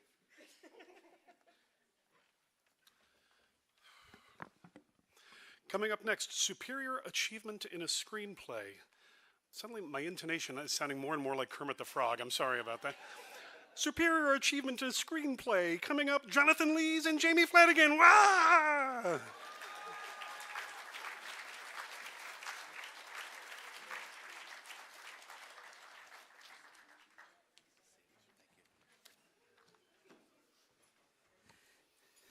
All right, well, hi everyone. I am not Rob Savage. And I am not Mike Flanagan. I'm sorry. Let's do this. Tonight we present an award for the person who writes everything anybody says, where they stand, what they do, and makes 1/8 of what all of those people make. Facts. So sad but true. Absolutely. All right, first up is Charlie Brooker for Black Mirror Beyond the Sea.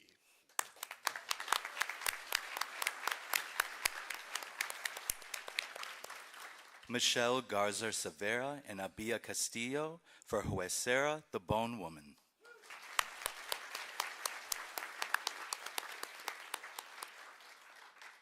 Brian Duffield for No One Will Save You.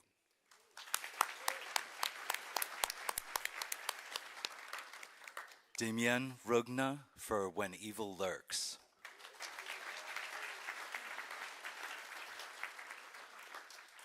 And Takashi Yamazaki for Godzilla -1. All right. And the Bram Stoker Awards go to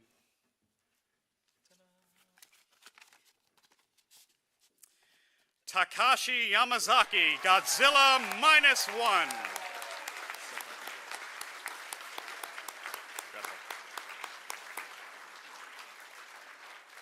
Takashi obviously couldn't be here, but we are happy to accept this on their behalf. Thank you all so much. Thank you.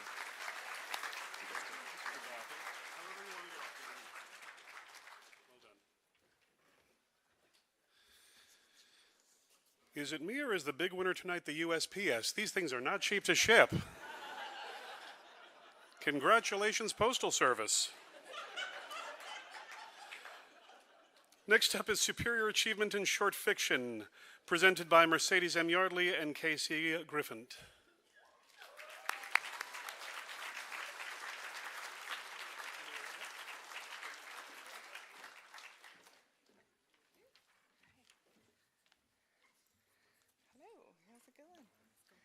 Hi, everyone. We are super excited to present the short fiction nominees and award.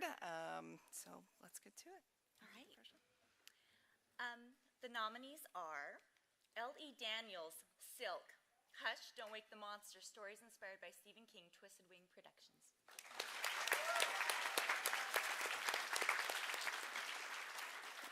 Rachel K. Jones, The Sound of Children Screaming, Nightmare Magazine. Sam J. Miller, If Someone You Love Has Become a Vertilac, The Dark.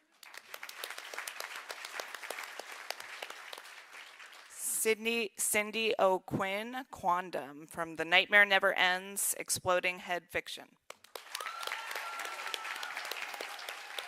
And Nadine Aurora Tobbing, An Inherited Taste. No trouble at all, Cursed Morsels Press.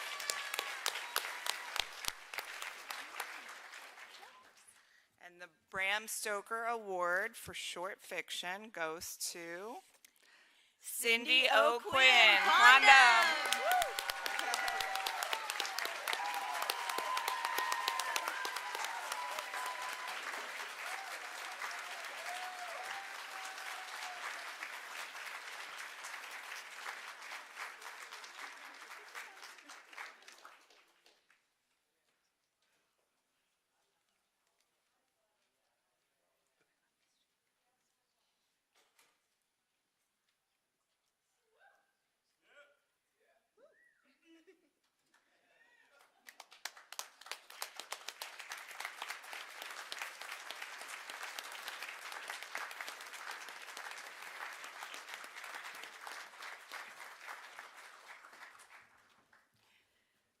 Oh, I'm afraid to look up. Okay, I was one of those ones that was determined not to write a speech. But after Brian's email and Linda and Lisa and Lynn and everybody kept saying, no, you have to write one just in case. Indulge me for just a moment. My sons remained on the homestead, so I could be here. And I don't know if you're familiar with cutting horse shows, but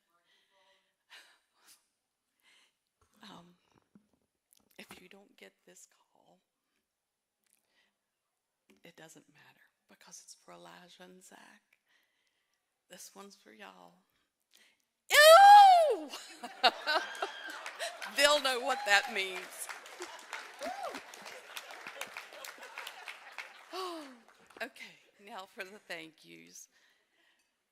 Oh, I can't stop shaking. First, let me say a big thank you to Karen Lansdale, John Edward Lawson, Maxwell Gold, Lisa Wood, Brian Matthews for all your kindness. To each and every volunteer that makes this possible. And to my fellow nominees, such amazing talent. Lauren, Sam, Rachel, and Nadine. It's such an honor to be among such talent. Now I can't see. Lord, I really can't see. Congratulations to everybody that was on the recommended reading list, the preliminary ballot, the final ballot. We're all winners, and it really does feel like a family here. I'm strained. see. Thank you to Wayne Fenlon for encouraging me to submit to The Nightmares Never Ends. And thank you to Jen Bernardina for publishing Quandam.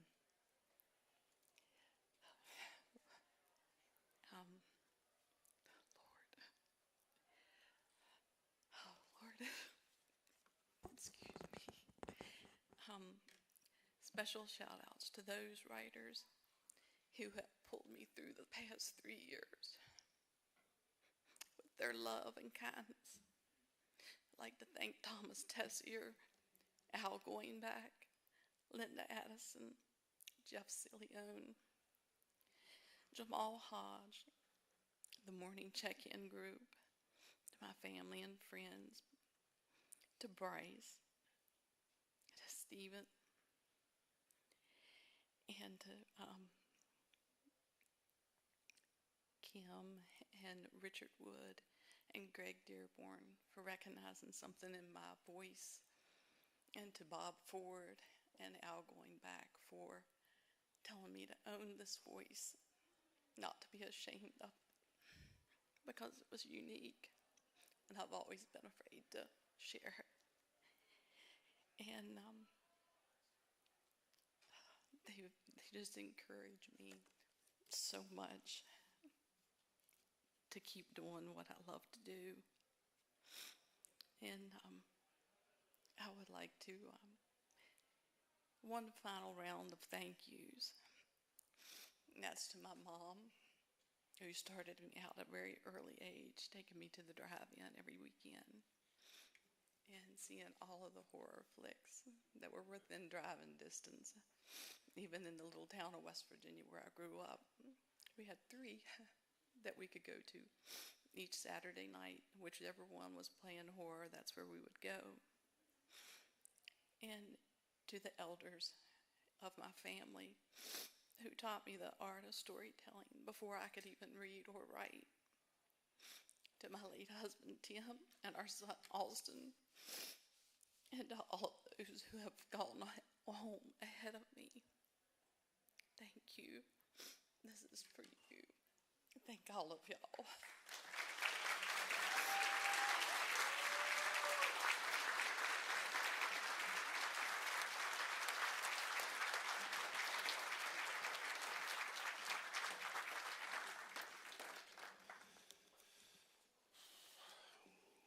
Up next is the Richard Layman's President's Award, to be presented by the president of HWA, John Edward Lawson.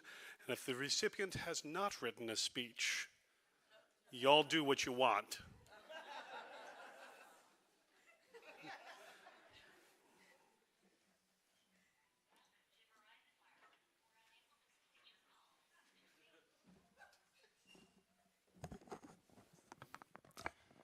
All right, well,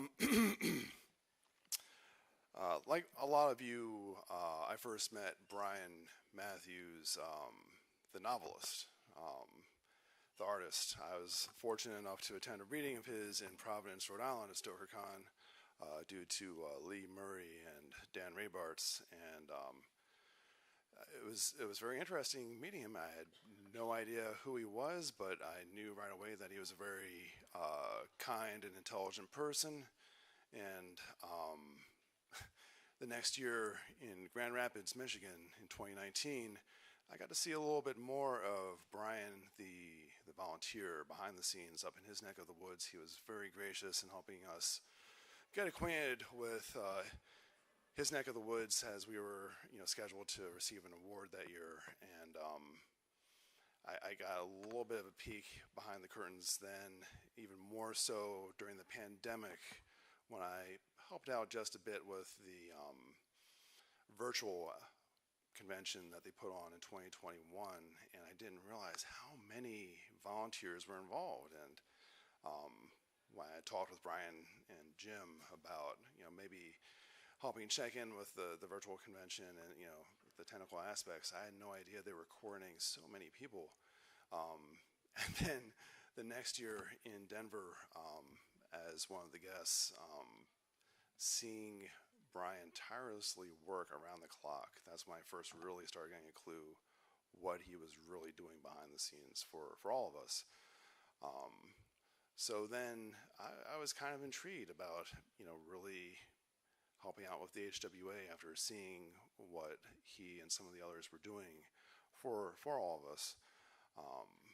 And then when I became president, I realized, as a volunteer, for some reason people see me as president as the most important volunteer. Maybe that's because I'm the most visible.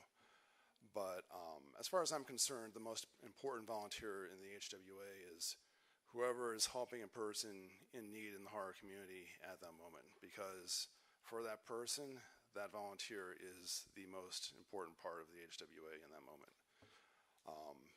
And sometimes that is the social media team helping people online get answers quickly when they have problems. It could be Marge Simon or Linda Addison and others who do all that work behind the scenes for the scholarships. It could be so many people in our group. But I've seen Brian working not just on committees, several committees in fact, but also as a coordinator every year in and out for StokerCon. And also applying his skills from his other life, his other career, helping our members in our community who are in distress, facing mental crisis, seeing him actually literally save lives. I'm not calling on volunteers to run out and start saving lives or anything like that. Please, you don't have to do that. But, I do feel that seeing Brian and his dedication really helped me sort of define how I should model myself with his selfless approach. I wish I could show up the way he does, through adversity, through grief, through trials and tribulations like the stairs trying to kill you earlier this week, Brian, and you're still here because you're an Iron Man, apparently. Yes, yeah, bite in your butt, yep. But, maybe that's just me, I could be biased because I see Brian working not only on the committees, not just for the Stoker Awards banquet and the Stoker Convention in general, but also as a trustee, filling another role in the HWA. And so, of course, I work with Brian on a regular basis. But, let's take me out of the equation. I have a simple test. Have you ever attended a Bram Stoker Awards banquet? Yes or no? Okay, did you ever have a good time at a Bram Stoker Awards banquet? Yes or no? Hundreds of lives touched every year. And not just for the awards, but also helping to connect the authors with agents and publishers in the pitch sessions each year here for us. I can't even, I'm just beginning to go into the various ways that Brian has helped connect our authors, our poets, our novelists, our editors, and artists with other members of the community to help elevate their careers, and helped all of our volunteers too at some point or another. He's touched all of us. Please, everyone, welcome Brian Matthews.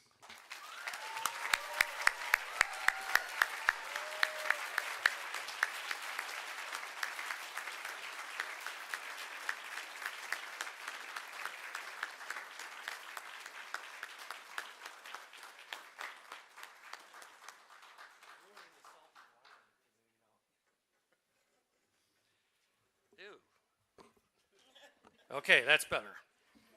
Thank you, John, for this honor. It really means a lot to me. And since I really loathe talking about myself, I'm going to talk about all of you. I know it sounds repetitive, but the Horror Writers Association is truly a family. We are brothers and sisters under one house, thankfully a haunted house. And as such, we likely have a common past. When we were young, we were the geeks, the nerds, the freaks, the joyful nonconformists who looked at the world and saw something a little different than what we were being told to see. As such, we maybe were kept apart, called names, harassed, teased, bullied. That was me. And in that, as a young boy once told a gunslinger, there are other worlds out there. So we turned our eyes outward to find other meanings, other realities, other visions. And in doing that, we found art, paintings, music, poetry. We found books. We found more about ourselves in the words of people like Barker and Rice, King, Matheson. We've learned about a vampire named Lestat and a good old Texas boy named Stu Redman who knew he could change the world. And in those worlds, we saw more of ourselves. And that sparked a little bit of creativity in us. So we created the worlds that we wanted the people to know about. We made art. We scribbled poetry. We started writing books. And we found in ourselves, I think, something that maybe was not missing as kids, but wasn't recognized as kids. And then we started to look outward because we couldn't be the only ones. Had to be more of us out there. And then we found the HWA, the brothers and sisters of the organization that recognized us, that supported us, that understood us. And we bonded, and we became family. And in such, we do what family does. Oh, do what do? Yeah. We support one another. We embrace our transgender brothers and sisters and protect them. We accept everyone regardless of their age, their religion, their gender identity, their race. We write the books that other smaller-minded people want to ban. We're not afraid of men wearing dresses reading to kids because childhood literacy. Yes. And we know that love, in fact, is real.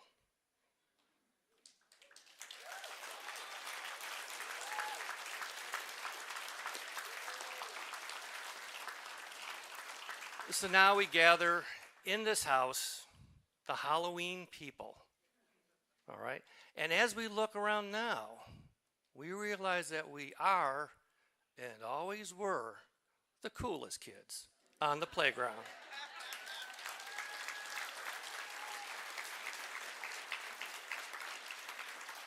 All right, I want to say a few obligatory thank yous, because everybody who's ever been bestowed this award knows that it's not a single person. It's a group, it's a team, it's a family that brings you here.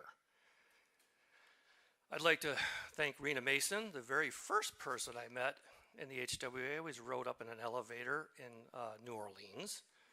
She and her husband Rob are now very good friends of mine. Dana Fredsty and Dave Fitzgerald.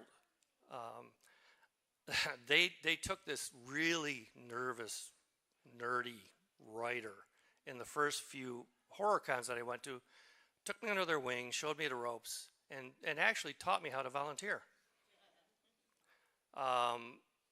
Past presidents, John Pellizzano, great guy, Lisa Morton, who is single-handedly responsible for me being up here, more than likely, when I foolishly in Long Beach went up to her and say, "Hey, Lisa, why don't we hold a StokerCon in Grand Rapids? It's a great city." And Lisa said, "Hey, excellent, guess what? you're in charge. I haven't gotten away from that in 7 years. Yeah. Jonathan Lees, my buddy, the guy with the heart of gold. The board members that I serve with now. John, where are you? Oh, how can I miss you? Lisa, Mark Abbott, Ian Gold, Becky, I know you're watching. Hi, you told me earlier you promised. The trustees, Ellen Datlow, Brian Keene, the man, Lisa Kroger, Angela Eurico Smith, who may be watching too. Hi. I'm not blanking. I'm getting emotional here.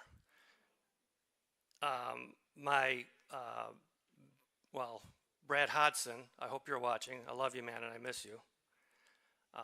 And my two best friends in the HWA, Jim Chambers and Megan R. Curry.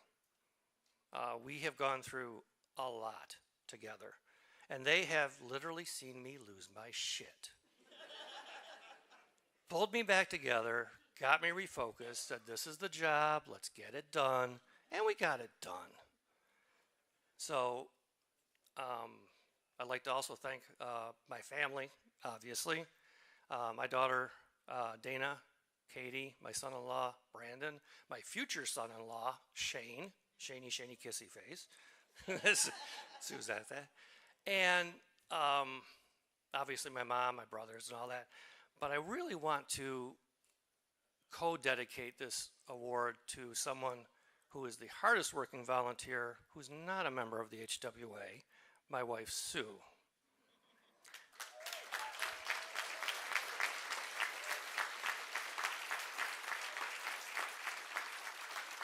She has put in more time than a lot of people, and really half of my bright ideas they come from her. So I want to thank all of them, and I want to dedicate this to my daughter Maddie, who's looking on from somewhere up there smiling.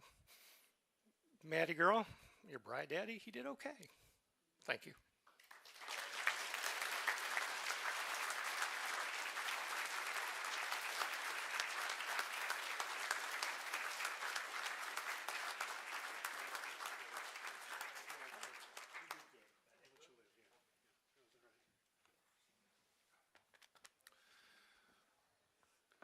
Good speech. And a dance. Things just got better. But now I have Baby Can You Dig Your Man stuck in my head, so appreciate the reference. We are now up to the Superior Achievement in a Fiction collection. Coming to the stage, Jonathan Mayberry and Tananariv Du.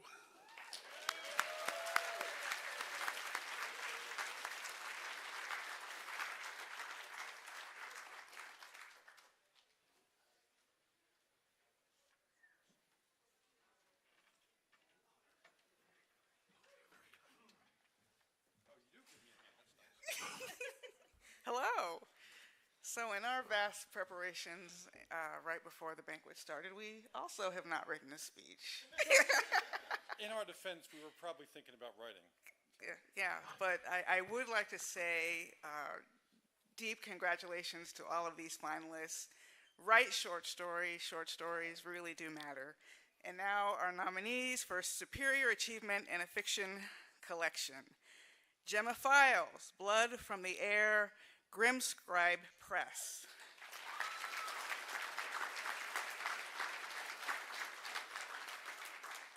Todd Keisling, Cold, Black, and Infinite, Cemetery Dance.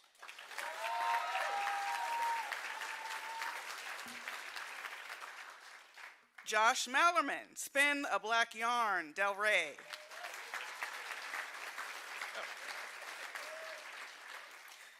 Chrissy Nogel, The Best of Our Past, The Worst of Our Future, Flame Tree Press.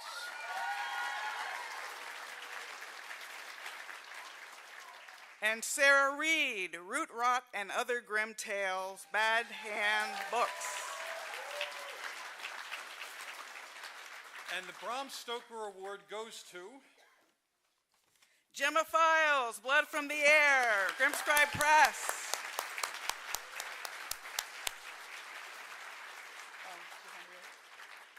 Apparently, Gemma could not make it, but we will happily accept this award. And put our names on it. Oh, so she's we're here.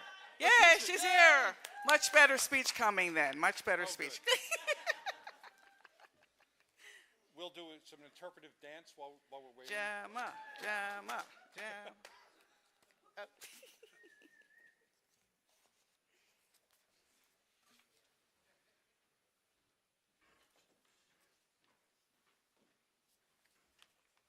Okay. Gemma says, "Dear assorted versions of Halloween people, well, now I really do wish I was here. This is a huge surprise, especially considering my company in this category. I'd like to thank everyone I love, everyone who voted, and everyone I've forgotten. I'm the luckiest writer of creepy stuff in all existence."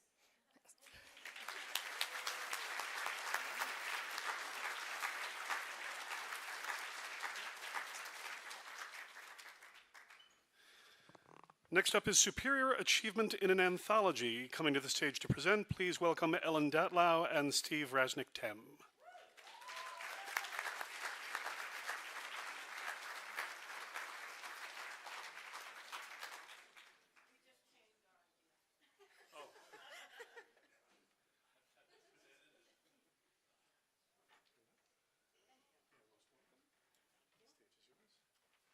Although we don't have a speech either.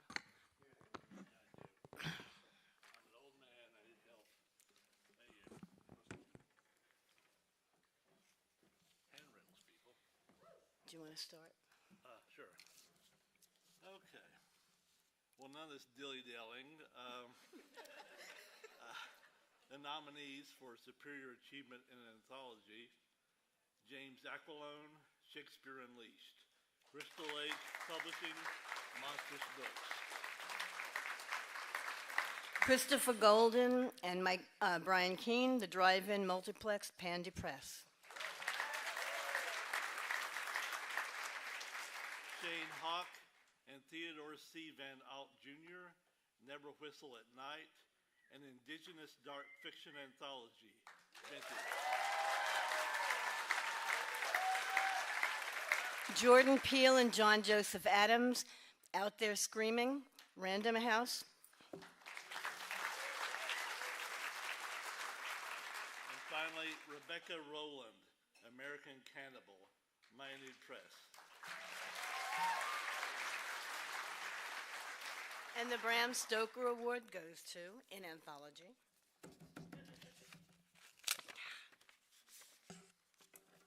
You want to read it? Sure. Jordan Peele and John Joseph Adams, Out There Screaming. Is someone picking up?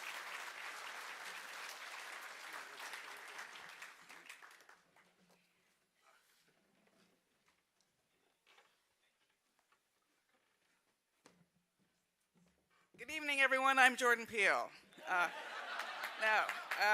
Actually, I'm not, but I was personally requested by email via John Joseph Adams that I should read this speech from Jordan Peele. Myself and the team at Monkey Paw could not be more proud to be honored by the Bram Stoker Awards. It goes without saying that this anthology would not have been possible without the hard work and incredible eye for talent of John Joseph Adams. Very true. But most of all, I'm grateful to the beautifully twisted imaginations of the 19 Black authors who contributed to this anthology. It's an honor to have my name next to each of yours. Thank you.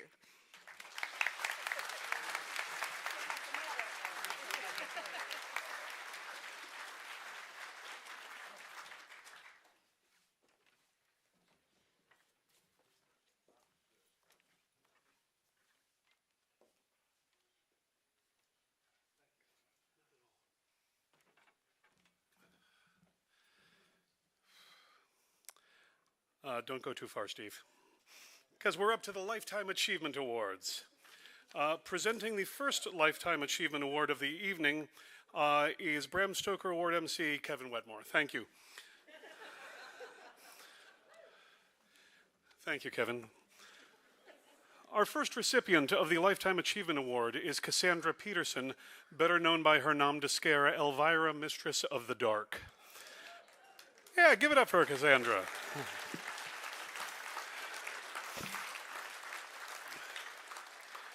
In Peterson's own words, from the top of her beehive hairdo to the bottom of her stiletto heels, Elvira, Mistress of the Dark, personifies the horror genre in one spooky, sexy, funny package. As one selection committee member put it, Elvira, and by extension Peterson, has been an ambassador of horror to the world.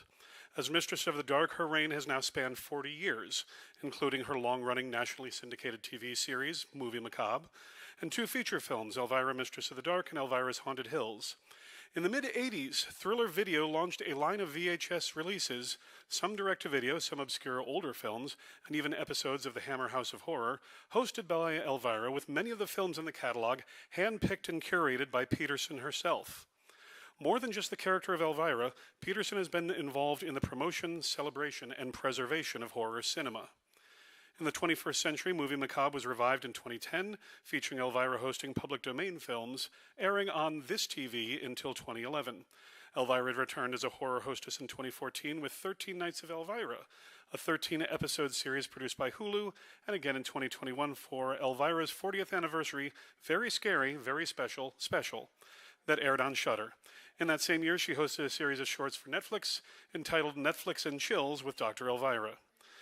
In addition to her appearances in character on over 100 episodes of television in the past 4 decades. In addition to her work as Elvira, Peterson has written a line of young adult novels, a coffin table photo retrospective, and most recently her memoir, Yours Cruelly, Elvira, from the Hachette Book Group. For over 40 years, Cassandra Peterson has worked to popularize the horror genre, keep it fun, funny, and yes, perhaps even sexy. It is for these reasons that the selection committee has named Cassandra Peterson a Lifetime Achievement Award recipient for services to the genre. Accepting on behalf of Cassandra Peterson is Lifetime Achievement Selection Committee Chair, Kevin Wetmore.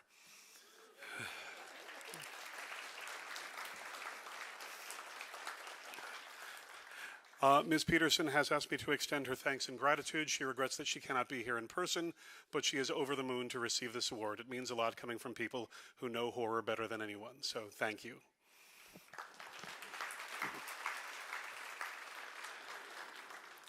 Thank you, Kevin. Skillfully presented. Up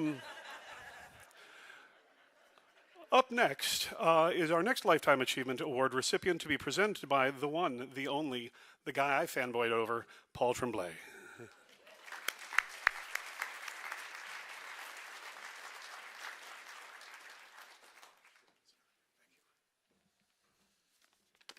Hey, all you beautiful, creepy Hollywood people? Halloween people, man. Sorry, I have to change glasses. All right. I am truly honored to present our next Lifetime Achievement Award winner, Mort Castle. And because I'm a math guy, I have to start with numbers. Mort has been publishing stories, poems, essays, scripts, novels since 1967. He's published over 500 short stories, including The Showstoppers, Alton Moore, Where the Dogs Dance, Buckeye Jim in Egypt, If You Take My Hand, My Son, and Disappearances. He's published 40 poems, 75 comic scripts, has edited graphic novels and fiction and nonfiction anthologies, including Shadow Show, All New Stories in Celebration with Ray Bradbury, co-edited with Sam Weller, and he edited, the widely successful and praised On Writing Horror. He edited and published in conjunction with the Horror Writers Association. He is the author of 7 novels, with Cemetery Dance due to reissue the 40th anniversary edition of his novels, The Strangers, later this year, and more on that book later in this speech.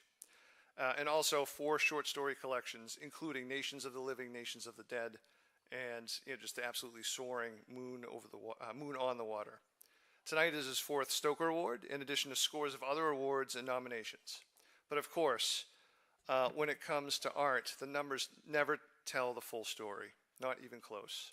And what I admire about Mort is his lifelong commitment to telling the full story.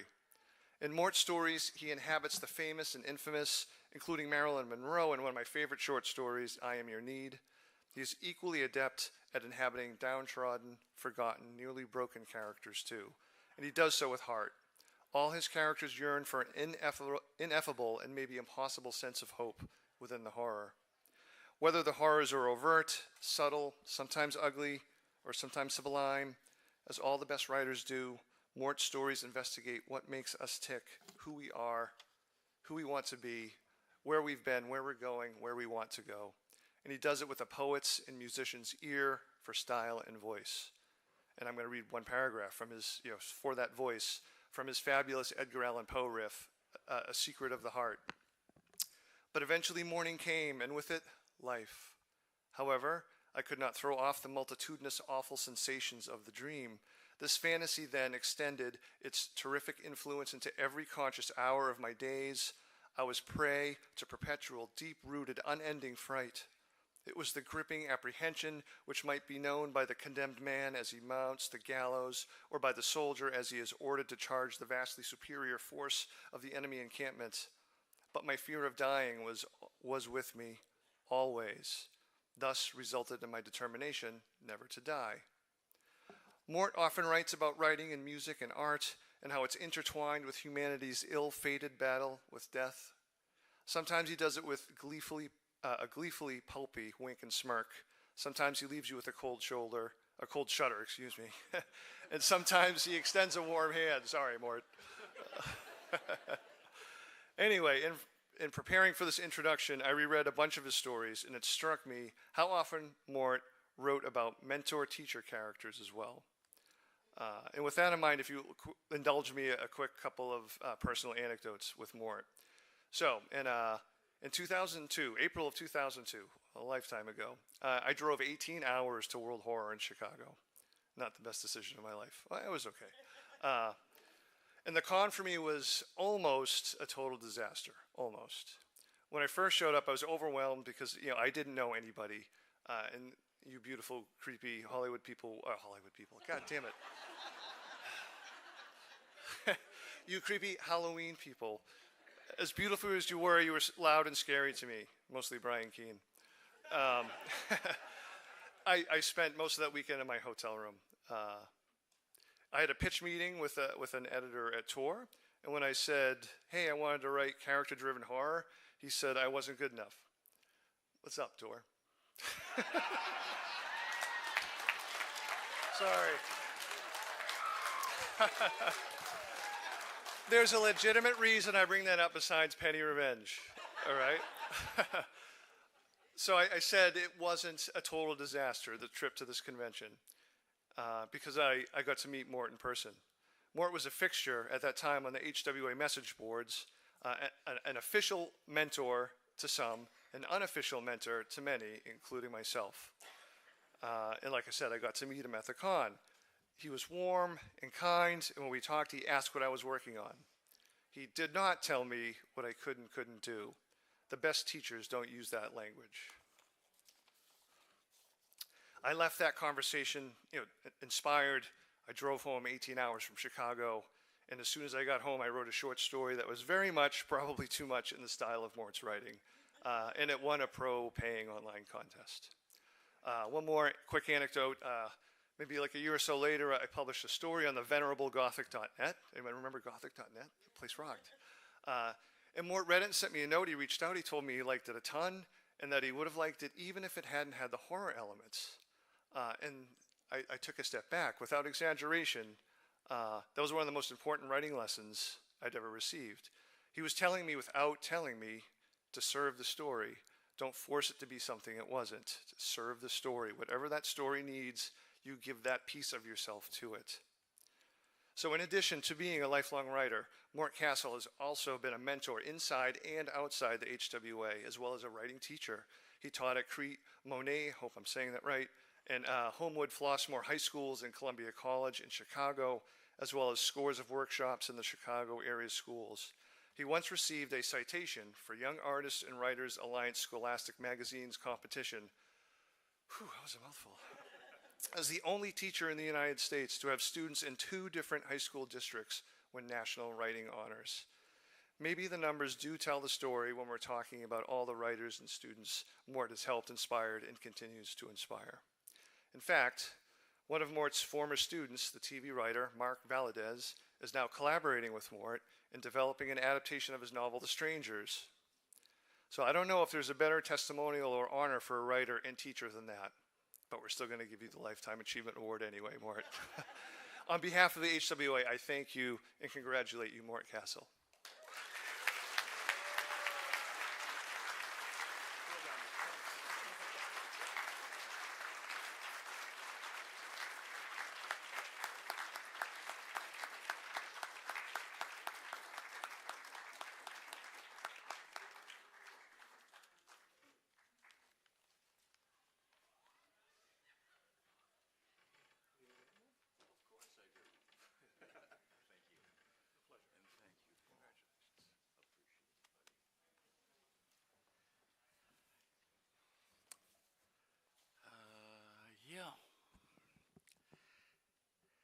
So, a couple weeks back, 3 weeks maybe,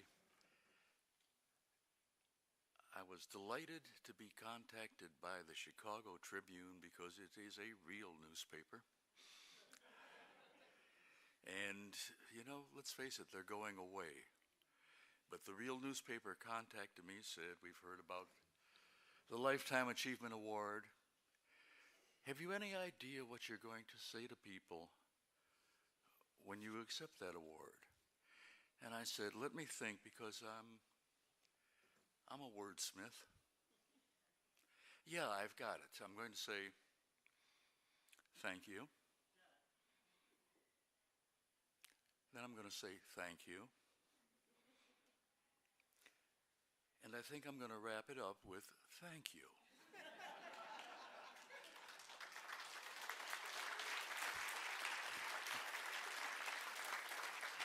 And truly, thank you number one has to go to all those people who have read me. And I realize more and more with the passage of time, with the fact that I know it's hard to tell, but I'm aging. Okay? And with that, when somebody reads you, that somebody is giving you a chunk of their life they're never going to get back. My Lord, what a gift. What a gift, and what an obligation upon us. If somebody is giving us that gift, we have to do our very best to make sure their time was well spent. So thank you, readers. And I'm thanking all those readers for all of us. My second thank you has to go to the people who taught me. Paul was gracious enough to mention my teaching. I taught at Bloom and Bloom Trail High Schools in Chicago Heights, South Chicago Heights, for 38 years. Workshops with plenty of students who I'm very happy to say are now published, or writing TV, or doing something in communications. But I love teaching, and part of the reason I love teaching was because I had great teachers. And this is my chance to thank them. So one of them I'm going to thank is a guy named J.N. Williamson. Some of you may remember, I hope so.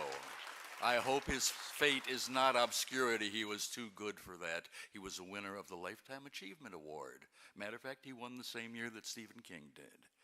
And Jerry Williamson was gracious when I said to him, Jerry, I'm having a terrible time selling novels.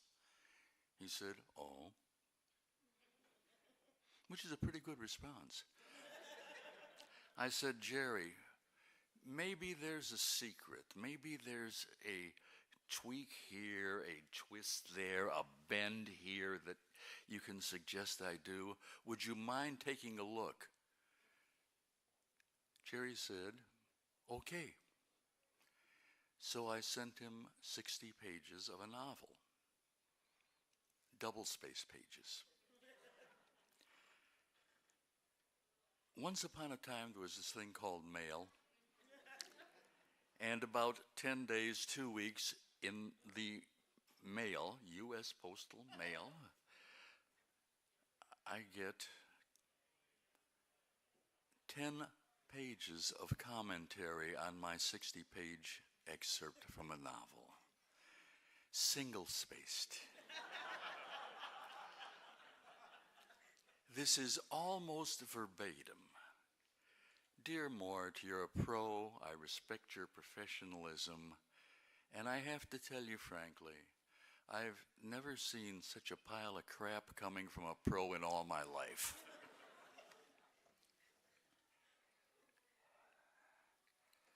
He then proceeded to tell me exactly what was crap for 10 pages. And of course, my heart full of gratitude, I said, oh, bless this wonderful man. What I said was, that miserable old bastard, If he had any sense, what the hell's he doing living in Indianapolis, for God's sakes? Indianapolis. Jerry, what's wrong with you? And I had a cork wall at the time to express my anger, because you can punch cork real good and still have your knuckles, okay? And then I went through his 10 pages, and he was only right 90% of the time.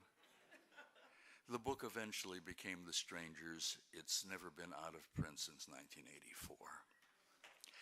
Thank you, Teacher Jerry. Teachers, teachers, teachers. I was fortunate enough to know and on occasion do some workshops with a poet named Lucian Strike. Strike, along with Alan Watts and Gary Snyder, was one of the guys really responsible for bringing Asian thought into American poetry in the 50s and 60s. And Strike said to me one day, and this was just casual talking, "What is it you want to do with your writing?" And I'll bet like a lot of us, at the time my response was, "Oh, I just want to entertain." He said, "You usually do entertain, but there are times you do a lot more, and now it's incumbent upon you to consider if you want to aspire to do that lot more." It was a turning point for me. You can consider yourself an artist if other people consider you an artist.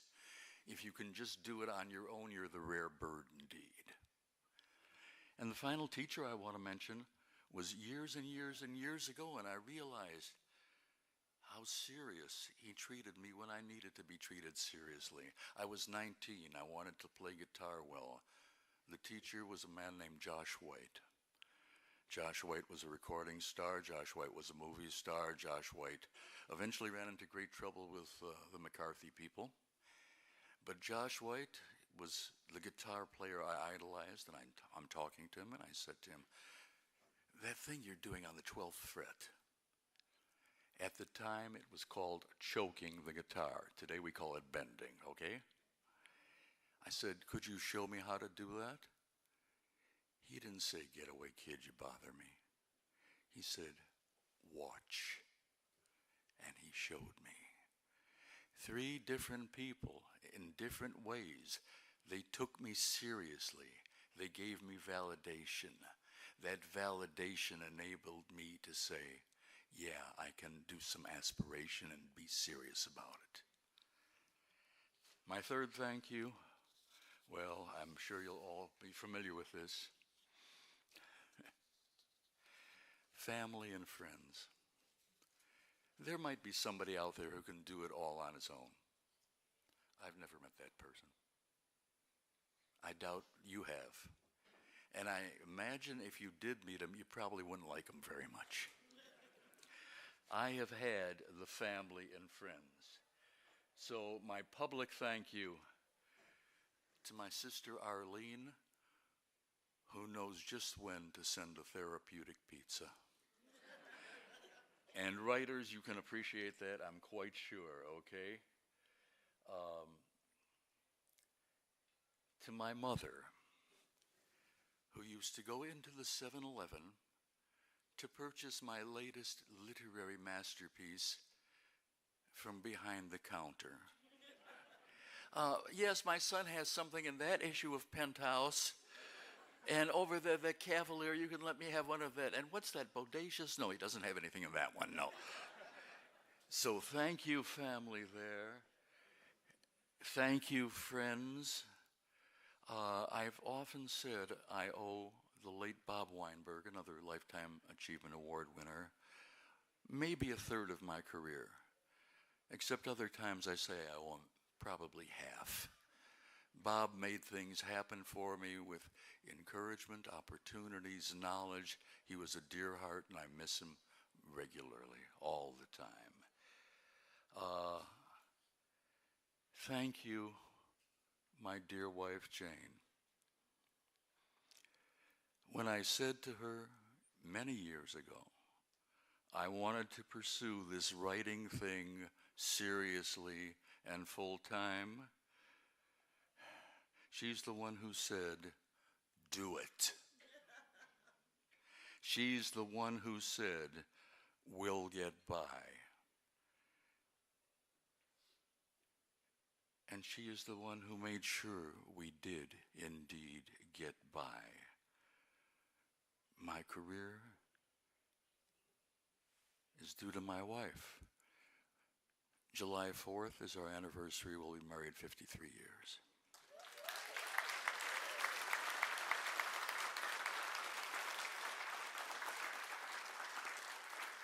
And final family, I very much want to mention, we lost Jane's brother this past January. He was also my brother. His name was Gary Casper. We didn't need any DNA to be family. He was the one who was with us at ever so many of these literary conferences, literary conventions, traveling the world, this presentation and that. He was the one who offered consolation for plenty of prizes that didn't happen. You should be honored just to be nominated. Thanks, Wetmore. You bet, I was honored, but you know what? Winning feels better than losing. And Gary was there for the losing. I'm sorry that Gary is not with his sister and his brother for this night. Thank you, Gary Casper. And I'm going to throw in one more real quick, and this is of course the one that belongs here. Since there's been an HWA, since it was Howell, I have been a member, not always in agreement with the directions we were going, but always knowing this was our thing. So thank you very much, our thing. I'm deeply honored and very, very happy. Thank you, thank you, thank you.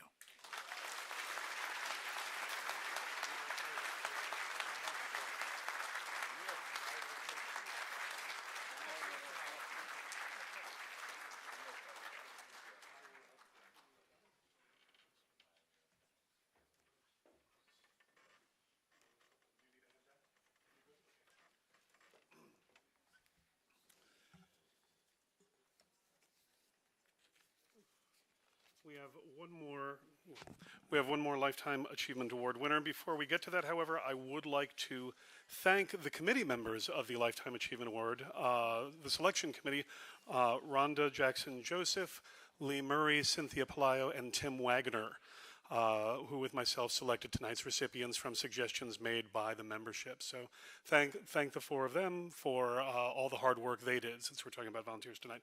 Thank you.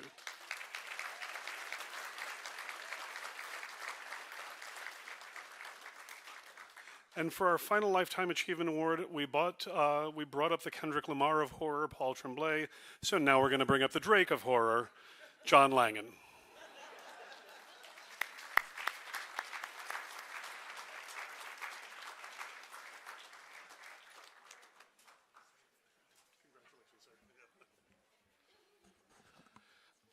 Good evening, everybody. I hope you'll excuse me for just a moment. I need to send my wife a message. My dearest love, the awards ceremony goes on.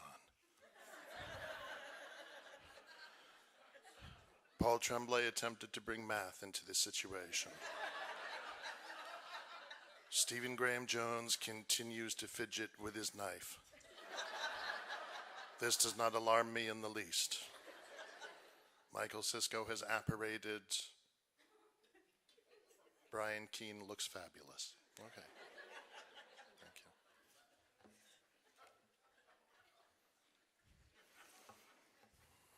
So, good evening.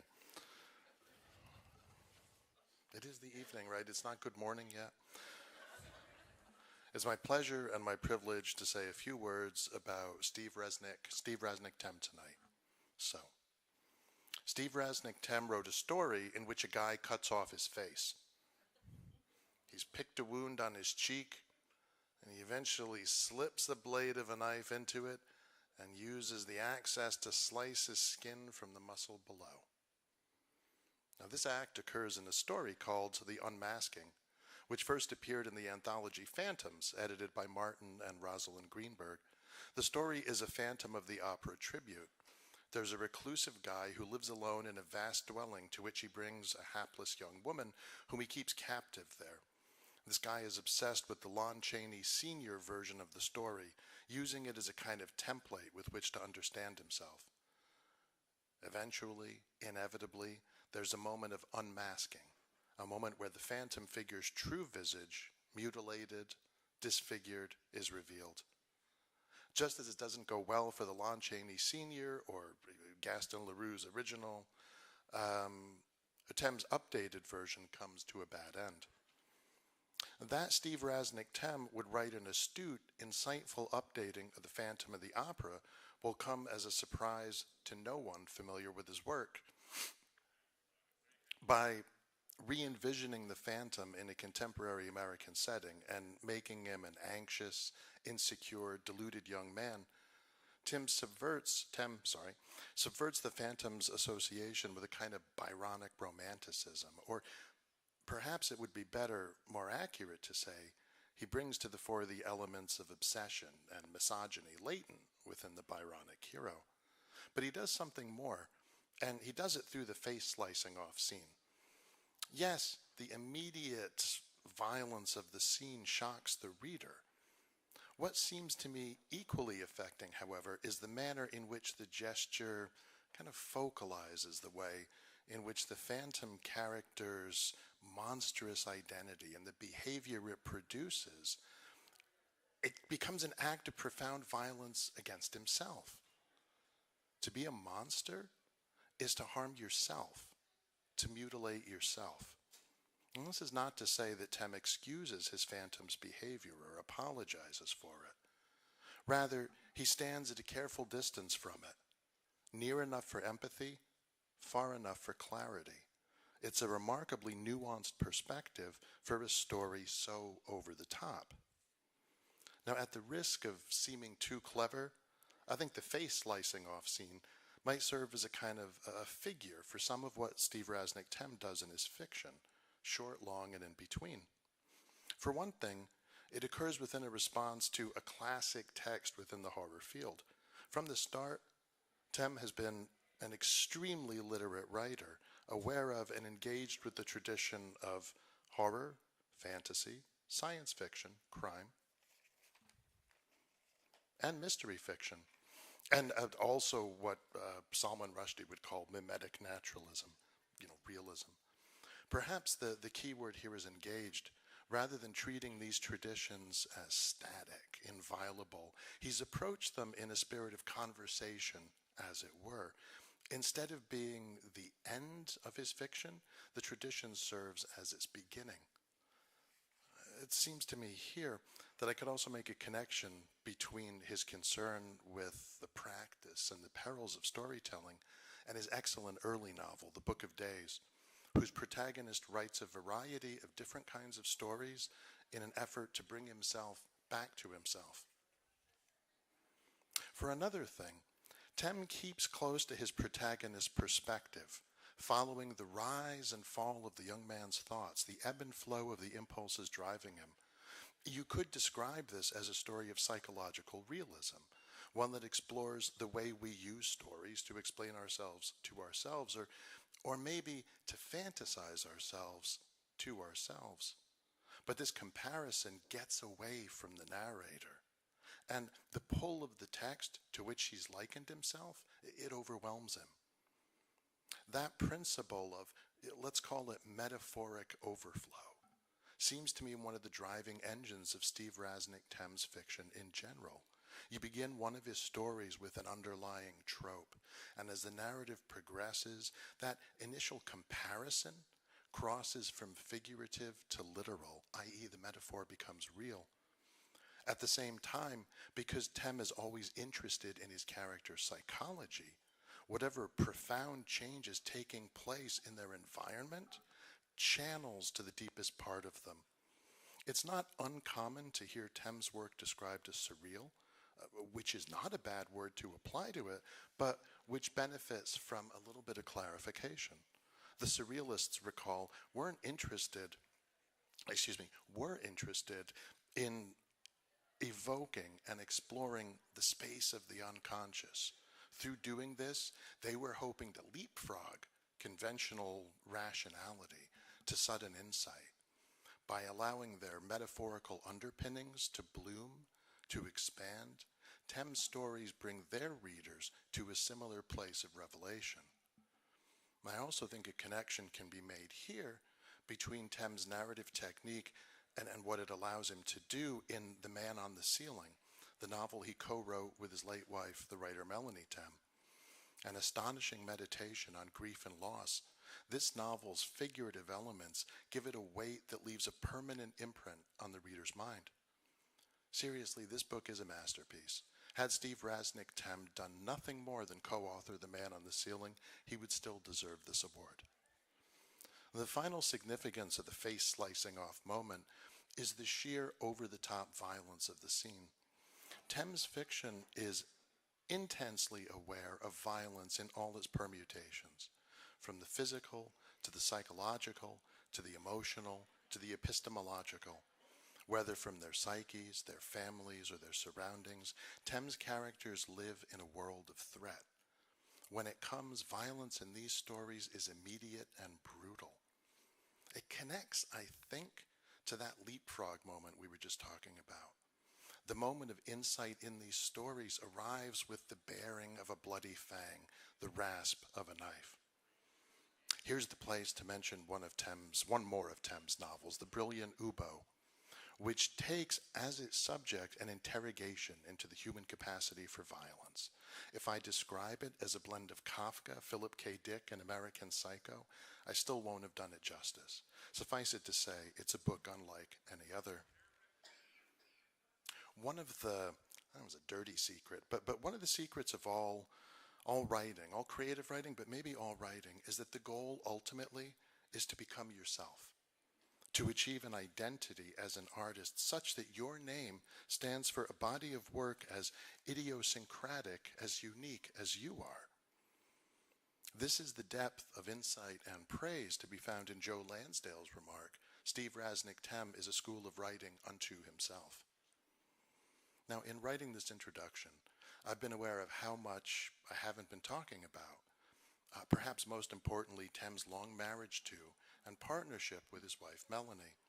The work they produced together, their effect on one another's art is a subject for another speech entirely, a much longer speech.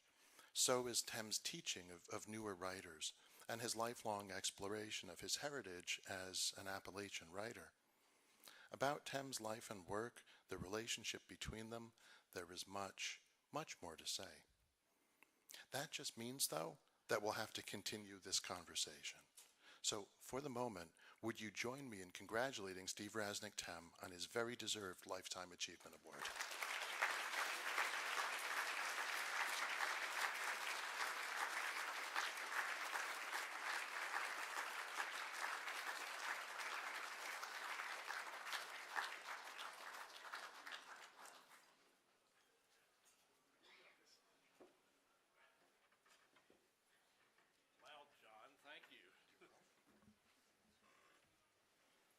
That was a very kind and generous introduction.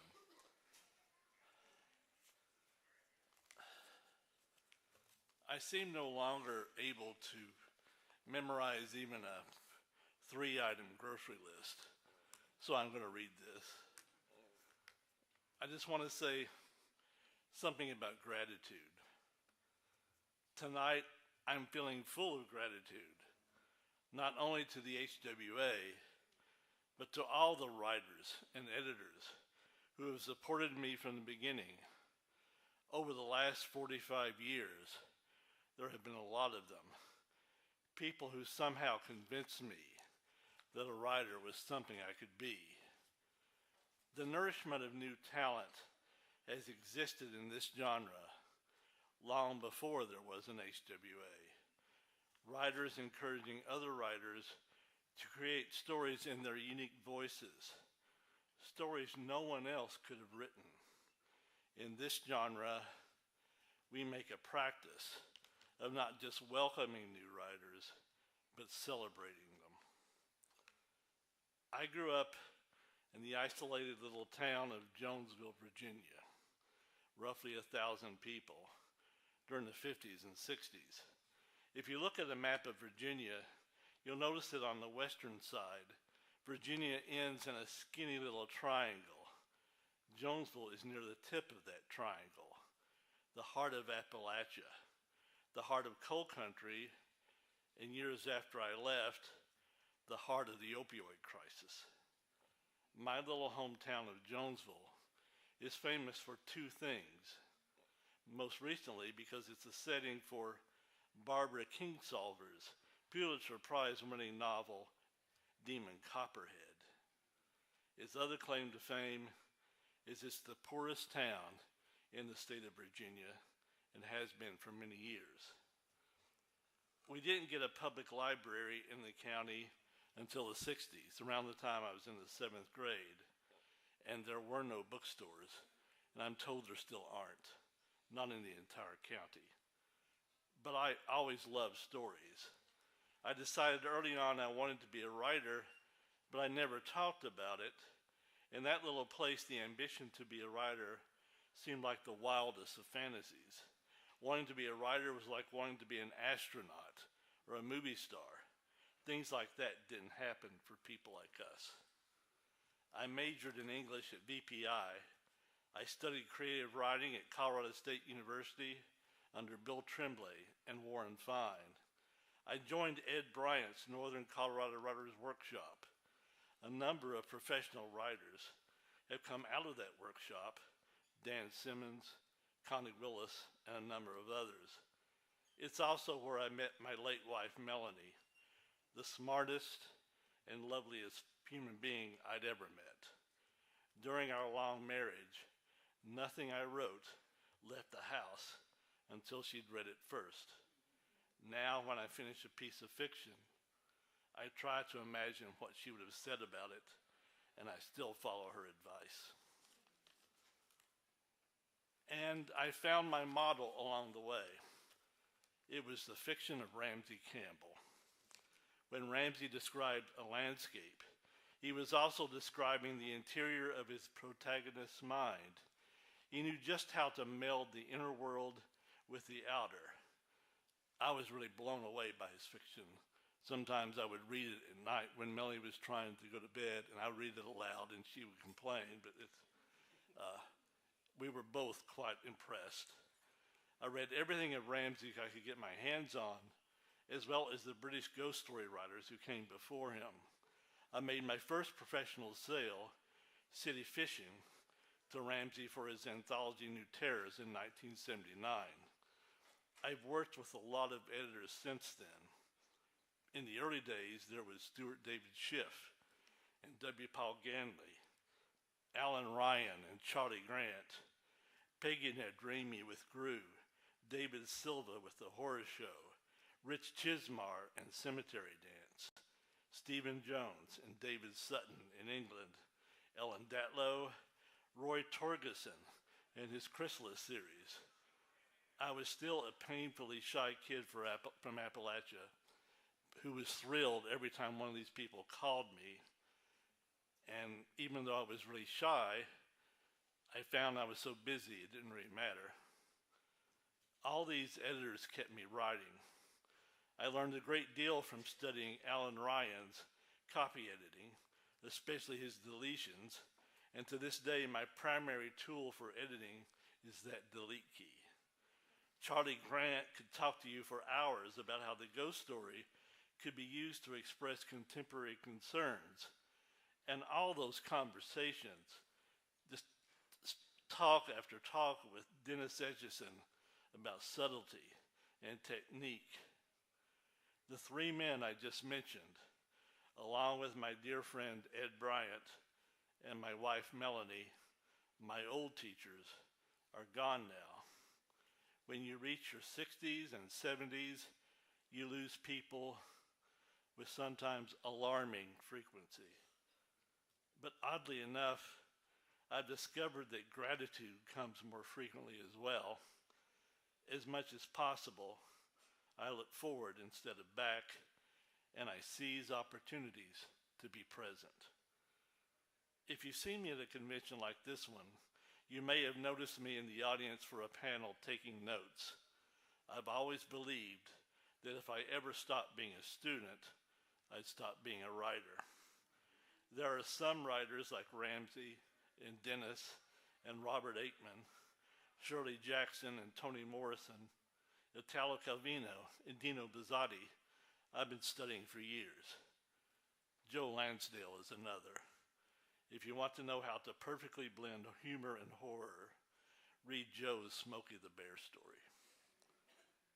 In recent years, I've studied the work of Paul Tremblay and Nathan Ballingrid, Simon Strancis and Stephen Graham Jones, Kelly Link, Laird Barron and John Langman, and mainstream writers like Claire Keegan and Maurice Meyer, writers so good, I just have to read everything they publish as soon as it comes out.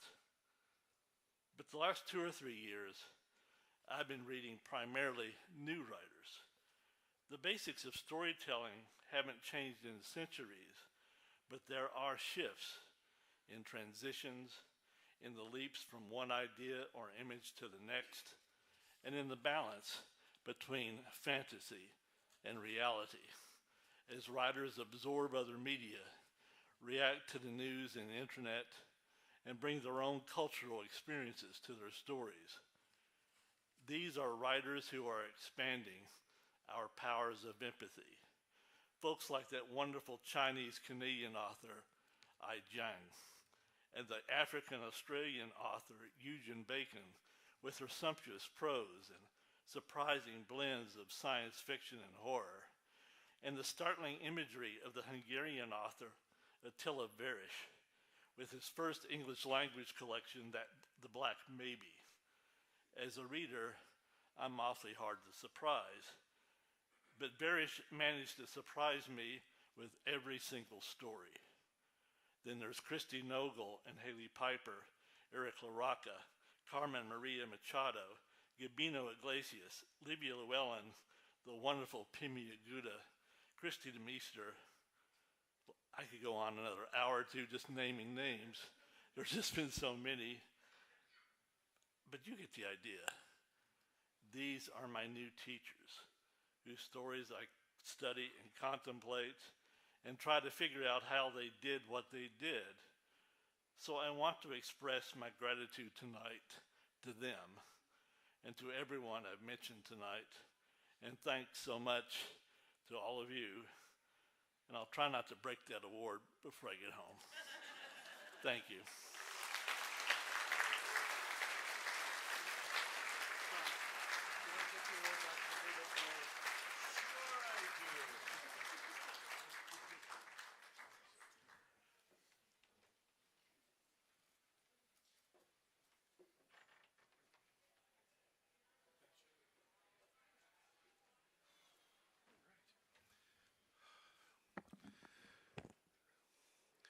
All right, folks, we are nearing the end of our presentation tonight, and I'm already seeing relief on people's faces.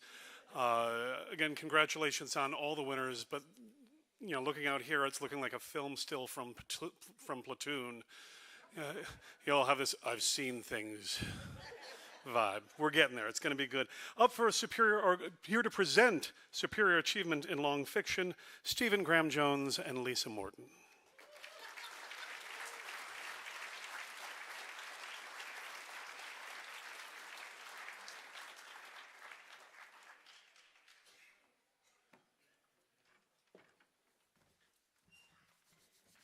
We had a 15-minute skit we were going to do. This long fiction, you read it in 3, 4, 5 hours and you think you're done with it, but it's not done with you, you know? The nominees are Tananarive Dew, Rumpus Room, from The Wishing Pool and Other Stories, Akashic Books.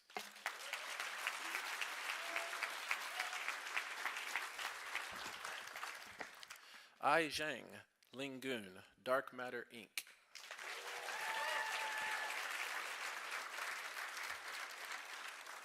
Cassandra Kaw, The Salt Grows Heavy, Tor Nightfire, Macmillan Titan. J.A.W. McCarthy, Sleep Alone, Off Limits Press, LLC.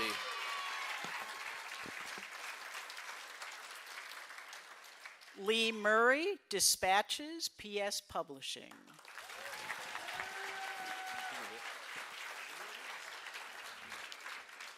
And the Bram Stoker Award goes to Aijiang Ling Huan.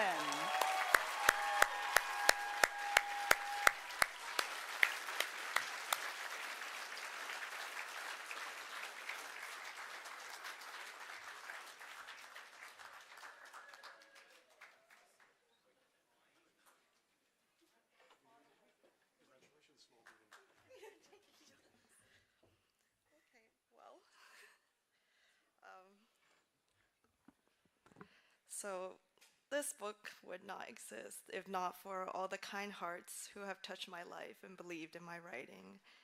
I wrote this during a time where I was forced to be alone with my thoughts, and when the darkness seeping through matched the light I did not see outside while I wrote down each word.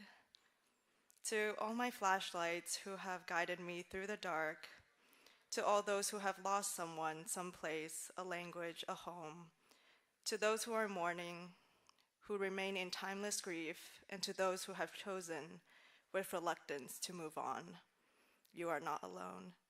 Thank you, and thank you again to my family and spouse for your faith and patience, to everyone and the HWA for all your kindness, support, and for this honor.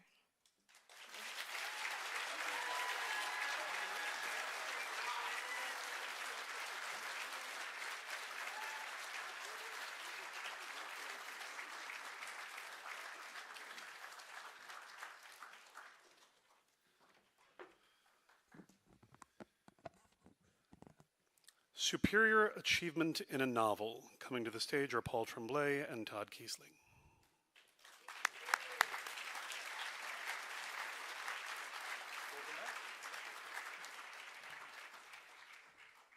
Hurry up, Todd. What are we going to say, Todd? I'm just going to say hello, Hollywood people, like a jackass a few more times.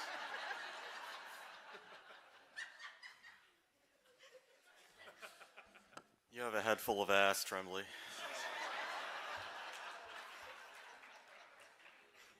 You know, I was actually talking to him earlier and asking if he wanted to do like a skit that would be funny. I don't think he was sitting there, and I was just like, yeah. So I don't know, sorry. The movie was better.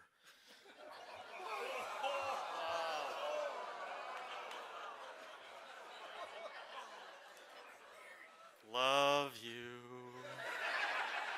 I have note the diss track. That's the diss track that broke me. I got nothing. All right. All right. Sure. Superior Achievement in a Novel. The nominees are Tananarive Dew, The Reformatory, Simon & Schuster, Saga Press, Titan. Grady Hendrix, How to Sell a Haunted House, Berkeley, Titan. Stephen Graham Jones, Don't Fear the Reaper, Simon & Schuster, Saga Press, Titan. Victor Laval, Lone Women, One World. Chuck Tingle, Camp Damascus, Tor Nightfire, Macmillan, Titan. Love is Real. And finally, Chuck Wendig, Black River Orchard, Del Rey, Penguin Random House.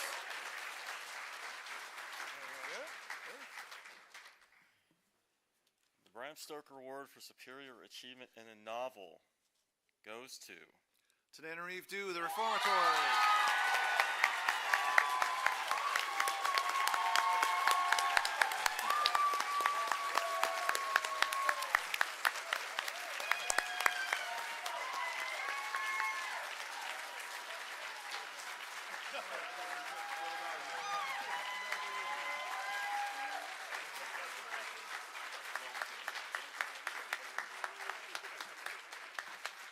Oh my gosh, the nerves. Thank you so much. I actually did write a speech, but I'm a writer, so I'm sitting there like, do I like it? Should I rewrite it? you know, all right, if you didn't win for Rumpus Room. Okay, here it is. This is the one.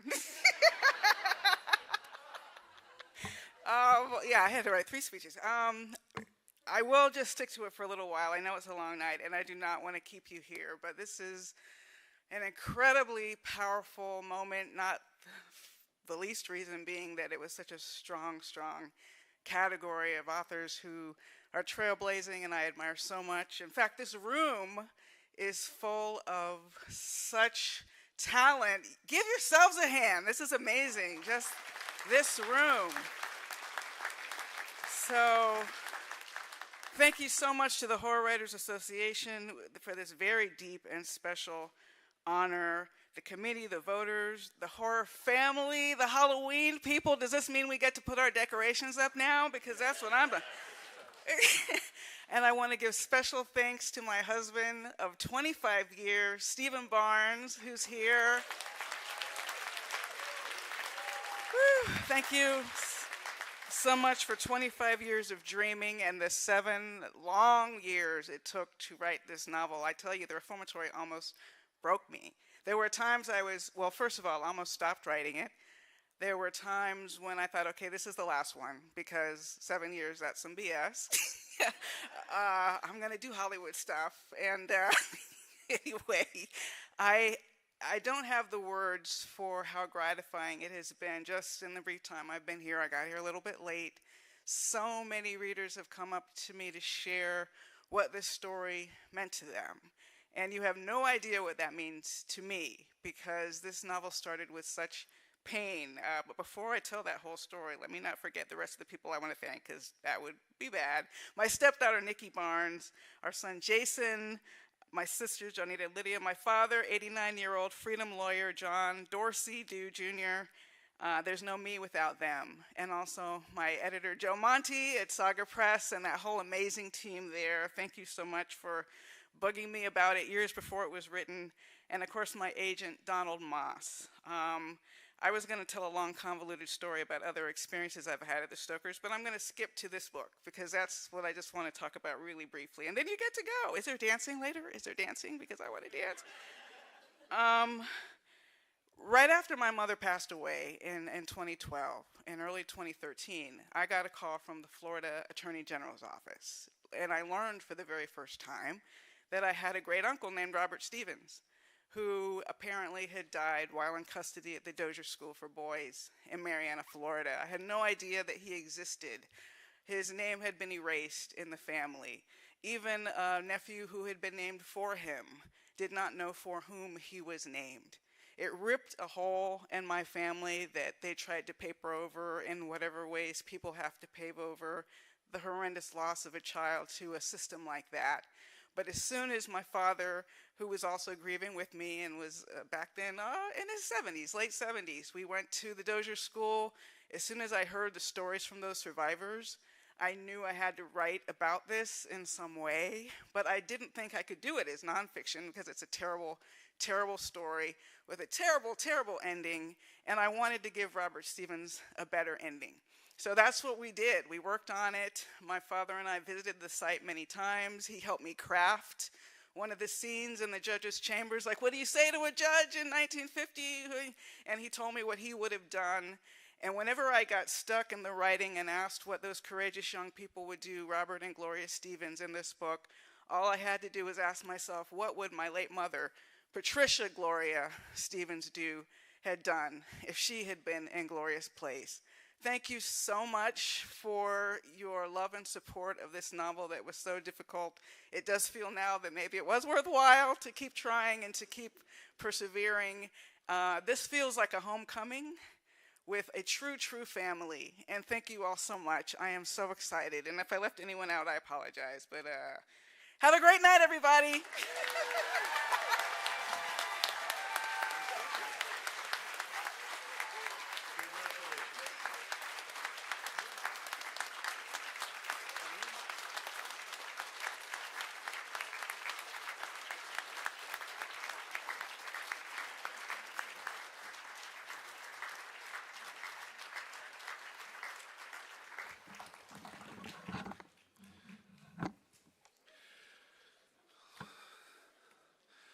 All right, we have given out all of the awards, but there is still one thing left.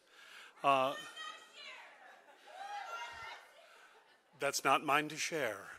But I just want to say congratulations to all the winners. Congratulations, USPS. Everyone's a winner tonight. It's been an honor and a pleasure to be your MC. I would like to bring to the stage Brian Matthews. Who am I bringing to do this? You're just pointing at a whole group. Oh, yes, sorry. Our San Diego people, Dennis, Casey, and Sarah, are coming up to make the announcements. And then we will go party and dance, apparently. So, thank you.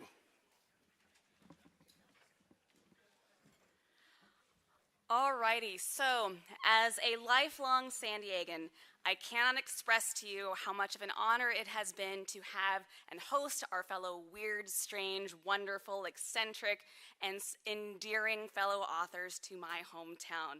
It has been an honor and a pleasure to host you all here, and none of this would have been possible without you, your wonderful smiling faces, seeing you greeting the first-timers here. That has been some of the most magical things I have ever seen in a conference. The amount of welcoming that you have done has truly, truly been heartwarming and has made our hours and hours and hours of hard work absolutely worth it. So thank you so much for coming here to our wonderful city. Could not have done this without you. One more thing, too. We have had so many amazing panels here during this weekend. It has been such an incredible thing to hear so many of you being like, damn you for making such good programming. I can't choose what to do. And I'm like, what a great problem to have. So none of that would have been possible without our amazing volunteers, Kate Jones and Brent Kelly, who sent hundreds, if not maybe thousands of emails to figure out all of the programming here this weekend. So wonderful. Thank you to Kate and Brent. And I also want to thank David Agranoff and Marianne Kirby for running around beautifully, keeping all of our panels on time, keeping everything rolling smoothly and wonderfully. So thank you to you two as well.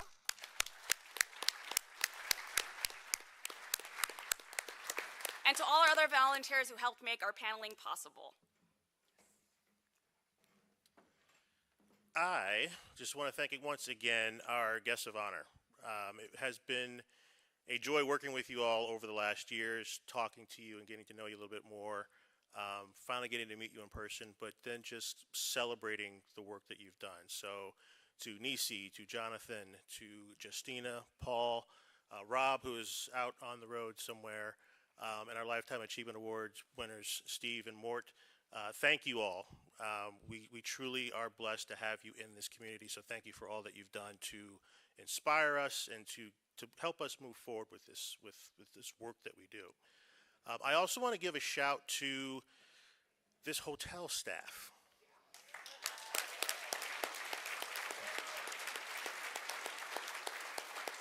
We began working with this staff almost 2 years ago, about a year and a half, a little bit more than that. And they have bent over backwards to make sure that we have a great conference. Anything that we needed, they were there for. They helped guide us in many ways. But without them, I don't think this would have come off the way that it did. So we, again, thank them for all their hard work for making this possible. I also want to shout out one more person who could not be with us today, but I just want to make sure that she gets some recognition. This logo that you see here, Gabrielle Faust put that together. This is a remarkable logo.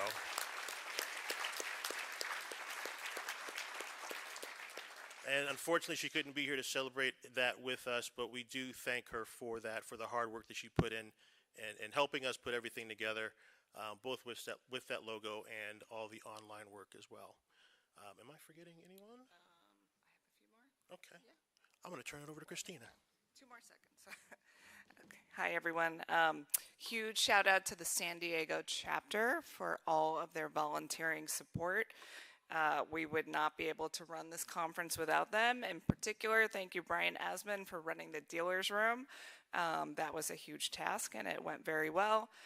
Chad Stroop for the mass author signing, Carrie Lee Grady for the virtual conference, Sarah Reed and Tiffany Brown for running registration, and all of our volunteers who were hugely helpful, helped us stay sane, and helped everybody hopefully have a great conference. Now, we are happy to pass the baton to the next chapter hosting StokerCon. I'm going to invite Rebecca Rowland up to the stage so we can officially pass our baton.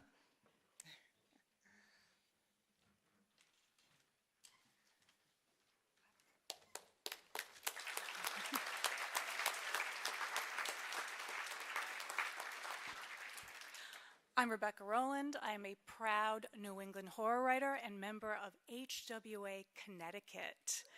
And I'm excited to announce that StokerCon 2025 will be held on June 12th to June 15th at the Hilton Stamford Hotel in Stamford, Connecticut.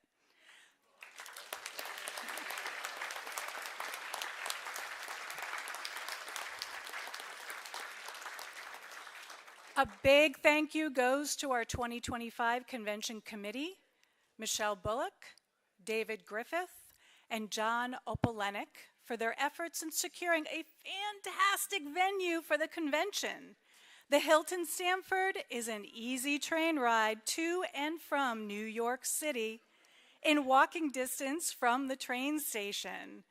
The nearest airports are Westchester County and Bradley International. We are also excited to announce 4 of our 2025 guests of honor: Paula Garan, Graham Masterton, Gabby Triana, and Tim Wagoner.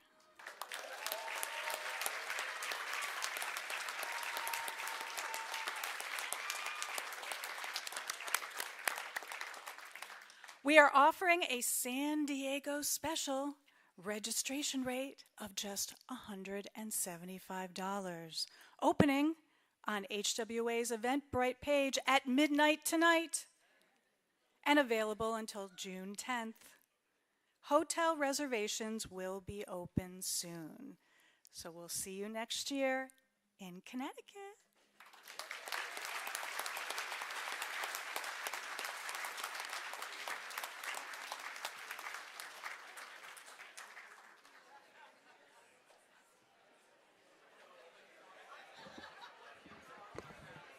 All right.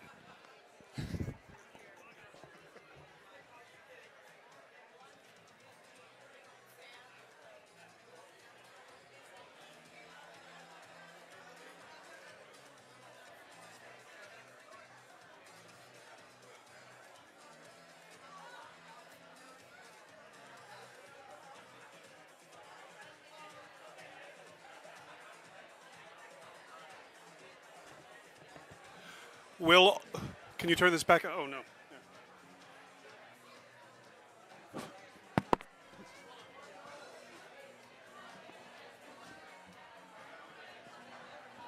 Hello?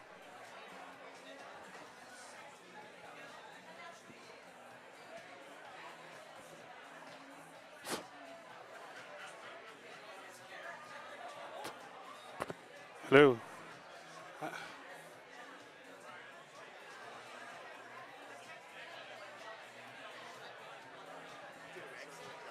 Thank you. That's very kind of you.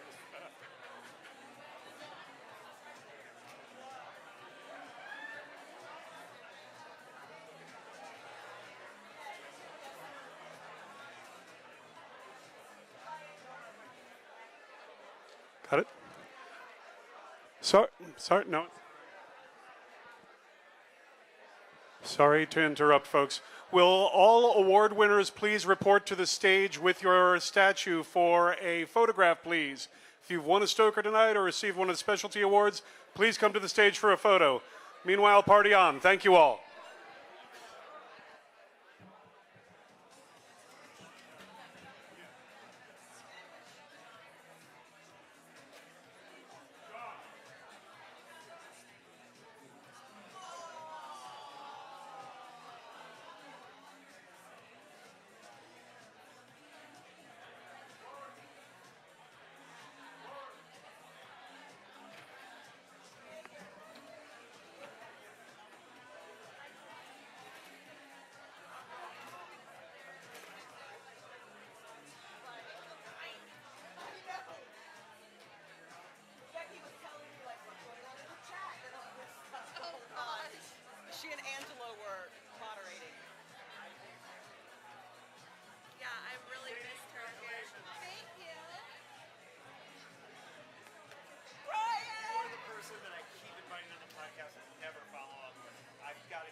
Brian, congratulations. Thank you, man, for all your hard work. Thank you.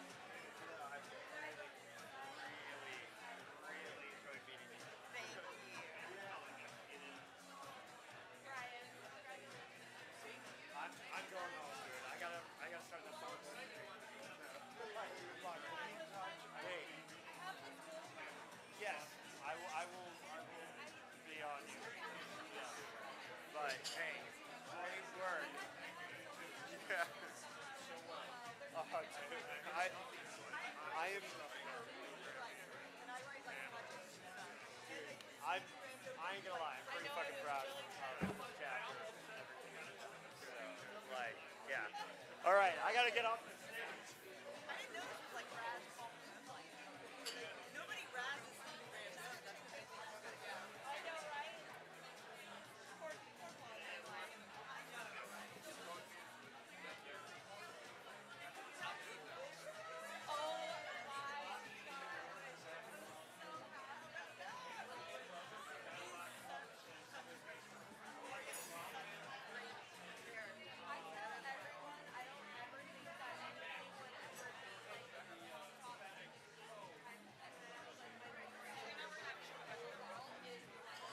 Can we grab you for a board picture?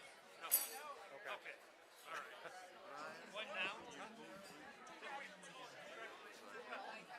you. Thank you.